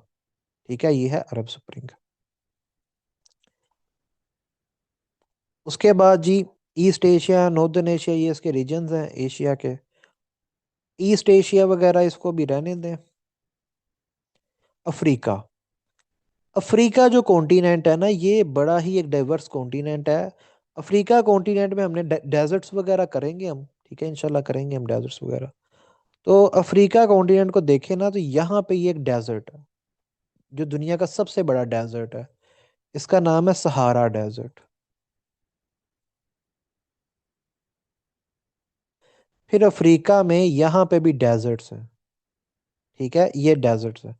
फिर यहाँ पे फॉरेस्ट है। ठीक है, ग्रासलैंड्स भी हैं, सवाना है वहाँ पे साहिल की पट्टी है। ठीक है, जो सहारा डेजर्ट और फॉरेस्ट के दरमियान जो पट्टी है, उसे कहते हैं साहिल, साहिल की बेल्ट, SAHEL, साहिल। फिर सवाना आता है, सवाना ग्रासलैंड है। ठीक है, फिर फॉरेस्ट है, ट्रॉपिकल फॉरेस्ट है। फिर उसके नीचे जो है वो फिर डेजर्ट्स आ जाते हैं। फिर साउथ अफ्रीका के जो पहाड़ी सिलसिले हैं वो आ जाते हैं, वो पहाड़ियाँ आ जाती हैं। अफ्रीका की बात करते हैं मजीद, तो अफ्रीका को अगर देखा जाए ना, तो सिर्फ एक ही कॉन्टिनेंट के साथ ये जुड़ा हुआ है, एशिया के साथ। ठीक है, और वो भी मिस्र का एक सूबा है सिनाई, इजिप्ट का एक सूबा है सिनाई। ये आप कह लो कि ये तकरीबन जो है ना ये एशिया में ही आ जाता है सिनाई। ठीक है। ये बड़ा फेमस, इसे कहते हैं सिनाई पेनिनसुएला। पेनिनसुएला, सिनाई पेनिनसुएला। इस सिनाई पेनिनसुएला के ऊपर इसराइल ने कब्जा भी किया था 1967 की वार में। ठीक है, 1967 की वार में इसराइल ने इसके ऊपर कब्जा भी किया था। ये सिनाई पेनिनसुएला के ऊपर इसराइल ने कब्जा भी किया था 1967 की वार में। ठीक है, सिनाई पेनिनसुएला। आगे चलते हैं। अफ्रीका के अंदर कितने यूएन मेंबर्स हैं? अफ्रीका के अंदर 54 यूएन मेंबर्स हैं। ठीक है। अफ्रीकन यूनियन इनकी सबसे बड़ी ऑर्गेनाइजेशन है। और दुनिया का जो लॉन्गेस्ट रिवर है, दुनिया का जो लॉन्गेस्ट रिवर है वो रिवर नाइल है, वो अफ्रीका के अंदर है। ठीक है। दुनिया का जो लॉन्गेस्ट रिवर है वो है रिवर नाइल। ये अफ्रीका में ही है, अफ्रीका के अंदर है रिवर नाइल। उसके बाद आगे चलते हैं, यूरोप की बात करते हैं। यूरोप भी बहुत डाइवर्स एक कॉन्टिनेंट है। यूरोप के अंदर 44 यूएन मेंबर्स हैं। वैसे तो 50 स्टेट्स हैं लेकिन यूएन मेंबर्स 44 हैं। अब आप कहेंगे कि स्टेट्स 50 हैं तो यूएन के 44 मेंबर किस तरह, वो किस तरह हो? देखो, एक यूएन मेंबर है यूके। यूके जो है वो यूएन का मेंबर है, लेकिन यूके खुद 4 स्टेट्स पे मुश्तमिल है। यूके के अंदर इंग्लैंड है, यूके के अंदर स्कॉटलैंड है, यूके के अंदर वेल्स है, और यूके के अंदर नॉर्दर्न आयरलैंड है। ठीक है। जो ग्रीनलैंड है वो यूरोप में नहीं आता, वो नॉर्थ अमेरिका में आता है। ग्रीनलैंड जो टेरिटरी है वो नॉर्थ अमेरिका में आती है, यूरोप में नहीं आती। कंट्रोल उसके ऊपर डेनमार्क है। ठीक है, ग्रीनलैंड के ऊपर जो कंट्रोल है वो डेनमार्क है, लेकिन ग्रीनलैंड जो है वो नॉर्थ अमेरिका का पार्ट है, यूरोप का पार्ट नहीं है वो। अच्छा जी। इंग्लैंड, स्कॉटलैंड, वेल्स और नॉर्दर्न आयरलैंड, ये 4 स्टेट्स हैं। ये चारों मिलके यूके बनाती हैं। तो यूएन के अंदर इंग्लैंड नहीं है। यूएन के अंदर ना कोई इंग्लैंड है, ना कोई स्कॉटलैंड है, ना कोई वेल्स है, ना कोई नॉर्दर्न आयरलैंड है। यूएन के अंदर यूके है। ठीक है। यूएन के लेवल पे यूके है। ये फॉरेन पॉलिसी में या डिप्लोमेसी में यूके ही होता है हर जगह पे। अगर आपने स्पोर्ट्स में देखना है तो उसमें इंग्लैंड भी आपको नजर आता है। इंग्लैंड की क्रिकेट टीम अलहदा है, स्कॉटलैंड की क्रिकेट टीम अलहदा है, और इंग्लैंड एंड वेल्स की क्रिकेट टीम है मुश्तरका। उनके बोर्ड का नाम भी यही है, England and Wales cricket board. ठीक है। तो नॉर्दर्न आयरलैंड वालों की टीम जो है वो आयरलैंड जो एक अलहदा मुल्क है उसके साथ वो बनाई हुई है उन्होंने। फिर अगर आप इसको देखो, कॉमनवेल्थ गेम्स को देखो, तो वेल्स की टीम अलहदा होती है कॉमनवेल्थ गेम्स में, इंग्लैंड की टीम अलहदा होती है, स्कॉटलैंड की टीम अलहदा होती है। ठीक है। ओलंपिक्स में भी ये सारे अलहदा पार्टिसिपेट करते हैं। यूरोपीय यूनियन जो है वो इनकी सबसे बड़ी ऑर्गेनाइजेशन है। ठीक है। यूरोप की जो सबसे बड़ी ऑर्गेनाइजेशन है वो है यूरोपियन यूनियन। यूरोपियन यूनियन जो है वो इनकी सबसे बड़ी ऑर्गेनाइजेशन है। उसके बाद यूरोप के अंदर डिफरेंट रीजन्स है, जिसमें एक बल्कान का रीजन है। अब जो बल्कान का रीजन है ये बेसिकली अपने ये इलाके की वजह से, बल्कान फॉरेस्ट और ये जो माउंटेन्स हैं इसकी वजह से इस इलाके कहते हैं बल्कान रीजन। अब बल्कान रीजन के अंदर जो है वो तुर्किया का भी ये हिस्सा आता है, ये रोमेलिया वाला। ठीक है। तो बल्कान रीजन में बुल्गारिया का नाम याद रखना है आपने, रोमानिया का नाम याद रखना है, बोस्नियन हर्जगोविना का नाम याद रखें, Montenegro, Albania, Macedonia, Greece, Croatia, Slovenia, इनके नाम आपको याद होने चाहिए। ठीक है। ये इंटरव्यू में आपके काम आएंगे, इंटरव्यू में पूछ लेते हैं, या आपको एमसीक्यू भी आएगा तो इसी तरह ही आएगा कि which one of the following is a Balkan country, या which one of the following is not a Balkan country. ठीक है, इस तरह करके वो एमसीक्यू बना सकता है यहाँ से। उसके बाद आगे चलते हैं। बाल्टिक स्टेट्स, ये बाल्टिक सी है। इस बाल्टिक सी के किनारे पे ये 3 छोटी रियासतें हैं, जिनका नाम है एस्टोनिया, लैटविया, लिथुआनिया। इन तीनों रियासतों को कहते हैं बाल्टिक स्टेट्स। ये भी इंटरव्यूज में आते हैं पीपीएससी में एमसीक्यूज भी आ चुके हैं बाल्टिक स्टेट्स के। तो इस्टोनिया, लैटविया, लिथुएनिया, ये तीन हैं बाल्टिक स्टेट्स। ठीक है, ये तीन हमारे पास बाल्टिक स्टेट्स मौजूद हैं। उसके बाद स्कैंडिनेवियन कंट्रीज। स्कै ये जो स्कै है ना, इससे मुराद स्वीडन है। डी से मुराद डेनमार्क है, ये लिखा भी हुआ है, इन सर्कल कर देता हूँ मैं। और नेव से मुराद नॉर्वे है। मेनली तीन स्कैंडिनेवियन कंट्रीज हैं, जो मेजर स्कैंडिनेवियन कंट्रीज हैं वो तीन है, स्वीडन, नॉर्वे, डेनमार्क। ये तीन मेजर स्कैंडिनेवियन कंट्रीज हैं। दो माइनर स्कैंडिनेवियन कंट्रीज हैं, आइसलैंड और फिनलैंड। इन दोनों को भी स्कैंडिनेवियन रीजन में ही काउंट किया जाता है। ठीक है, तो मेनली तो तीन स्कैंडिनेवियन कंट्रीज हैं, नॉर्वे, डेनमार्क और स्वीडन। ठीक है, नॉर्वे, डेनमार्क और स्वीडन।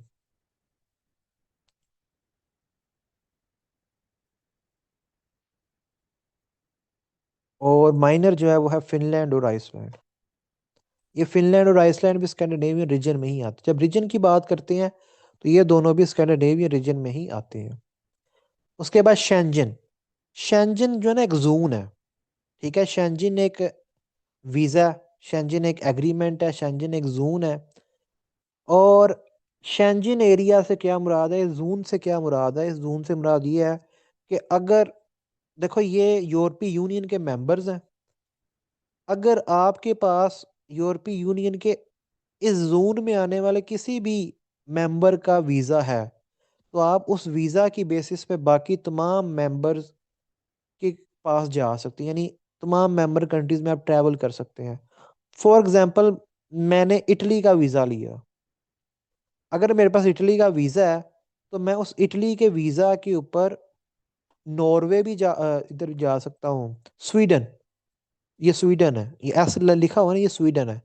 मैं स्वीडन भी जा सकता हूँ, मैं पोलैंड भी जा सकता हूँ, मैं एस्टोनिया, लैटविया, लिथुएनिया भी जा सकता हूँ, मैं जर्मनी भी जा सकता हूँ, डेनमार्क भी जा सकता हूँ, स्पेन भी जा सकता हूँ, पोर्चुगल भी जा सकता हूँ, ग्रीस भी जा सकता हूँ, फ्रांस भी जा सकता हूँ, ऑस्ट्रिया भी जा सकता हूँ। यानी इन ममालिक में किसी भी एक मुल्क का अगर आपके पास वीज़ा है तो आप बाकी मुल्कों में ट्रेन पे जाओ, बस पे जाओ, पैदल जाओ, जहाज पे जाओ, जिस तरह मर्जी जाओ, आप जा सकते हो। ठीक है, तो आपने देखा होगा आपके बहुत सारे फेलोज जो यूरोप गए हैं पढ़ने, तो जो यूरोप जाता है पढ़ने उसे सबसे बड़ा एडवांटेज ही यही होता है कि वो, अगर वो उसके पास शेंजन वीज़ा है तो वो शेंजन जोन पूरे का पूरा घूम फिर लेता है।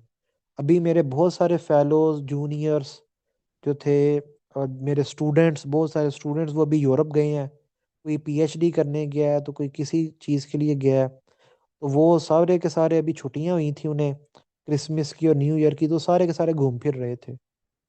वो सारे के सारे जो है वो कोई किसी मुल्क गया हुआ है, कोई किसी कंट्री में है, कोई किसी में। तो शेंजन जोन के अंदर आप कहीं पे भी जा सकते हो। ये यूरोप के अंदर ही आता है शेंजन एरिया। फिर यूरोप के अंदर एक और रीजन है, बेनिलक्स। बीई से मुराद बेल्जियम है, एनई से मुराद नेदरलैंड्स। ठीक है, अच्छा वो नेदरलैंड मैंने आगे कह दिया, वो नेदरलैंड नहीं था कहना मैंने, वो मैंने कहना था नेदरलैंड्स। ठीक है, ये करेक्शन मैं कर रहा हूँ अपनी। तो नेदरलैंड्स। ठीक है, और लक्स से मुराद लैक्सेमबर्ग है। ये लैक्सेमबर्ग भी इनके साथ ही है। तो ये जो नेदरलैंड्स, बेल्जियम और लैक्सेमबर्ग है, ये तीनों मिलके बनाती हैं बेनिलक्स रीजन। तो बेनिलक्स के अंदर ये तीन मुल्क जो हैं वो आते हैं। उसके बाद ऑस्ट्रेलिया कॉन्टिनेंट की बात करते हैं।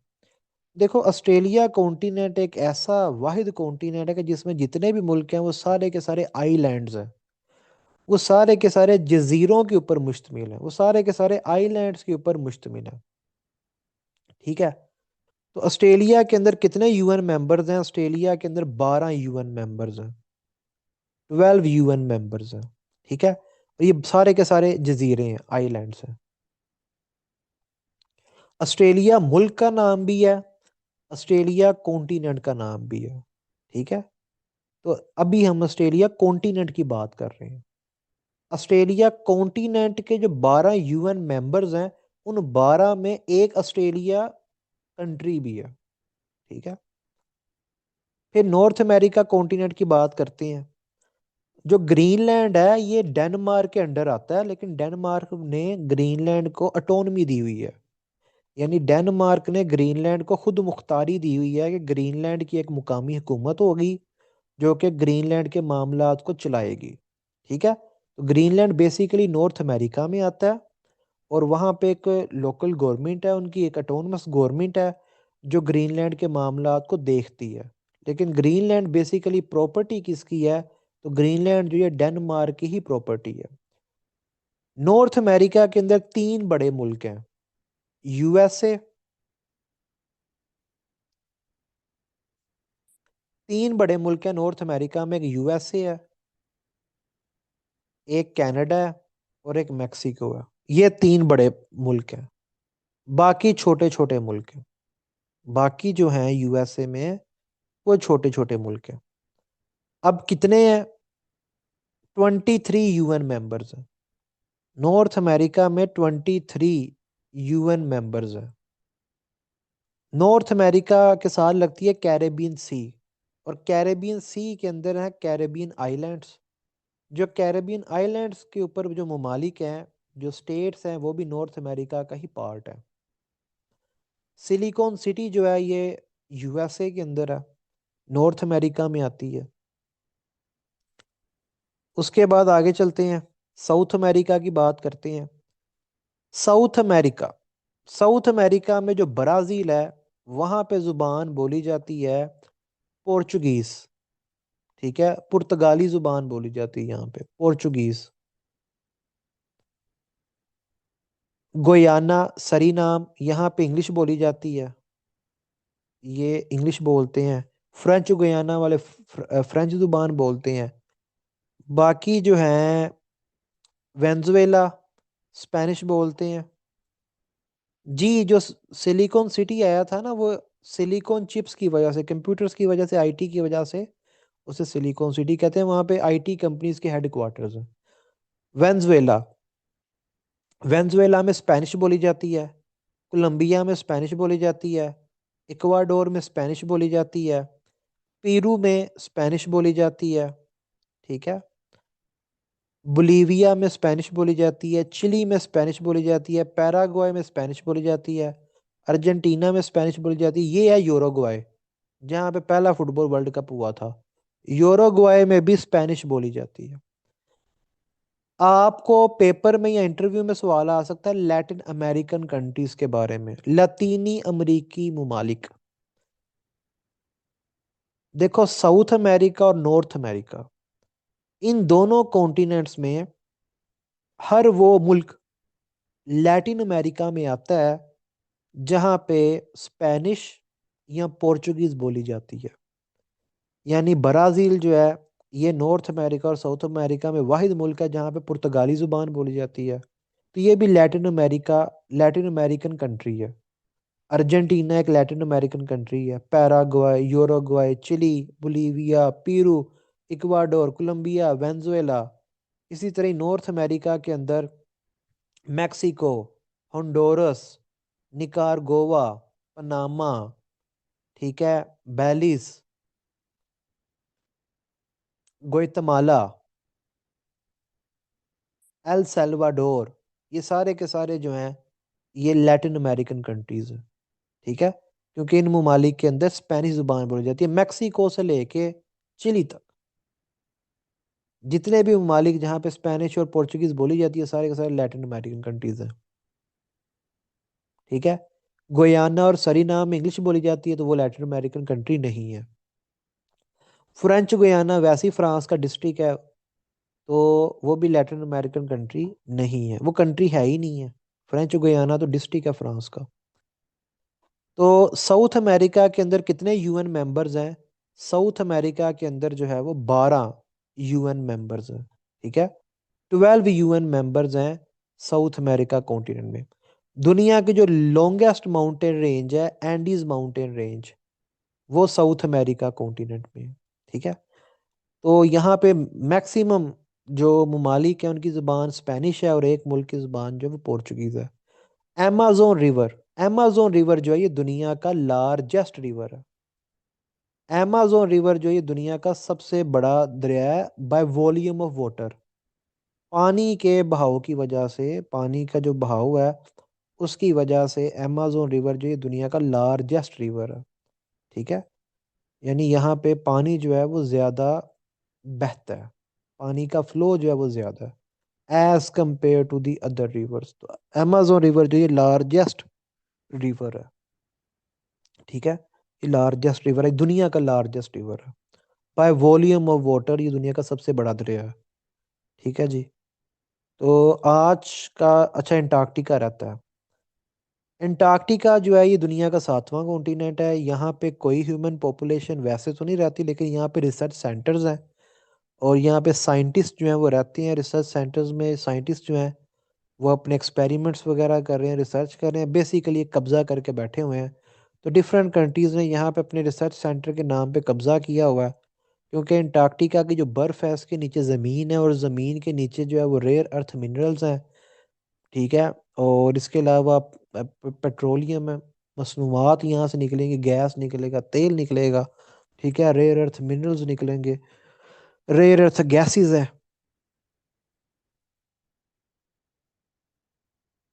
तो लड़ाई सारी की सारी रिसोर्सिस की है, इसलिए मुमालिक ने जो है ना यहाँ पर रिसर्च स्टेशंस बनाए हुए हैं और कब्जा करके बैठे हुए हैं कि कभी ना कभी ये बर्फ पिघलनी है। तो जब बर्फ पिघल जाएगी तो नीचे जो जमीन निकलेगी, तो फिर उसके मादनियात के ऊपर हम कब्जा करेंगे। ये था जी आज का हमारा पहला लेक्चर, ये एक इब्तदाई लेक्चर था। ठीक है, फर्स्ट लेक्चर था। कल से इंशाल्लाह हम करंट अफेयर्स को स्टार्ट करेंगे। कल मैं सबसे पहले आपको ऑर्गेनाइजेशंस करवाऊंगा। ऑर्गेनाइजेशंस करवाने के बाद मैं आपको रिलेशंस पढ़ाऊंगा। ठीक है, रिलेशंस करवाऊंगा, और रिलेशंस के बाद जो है वो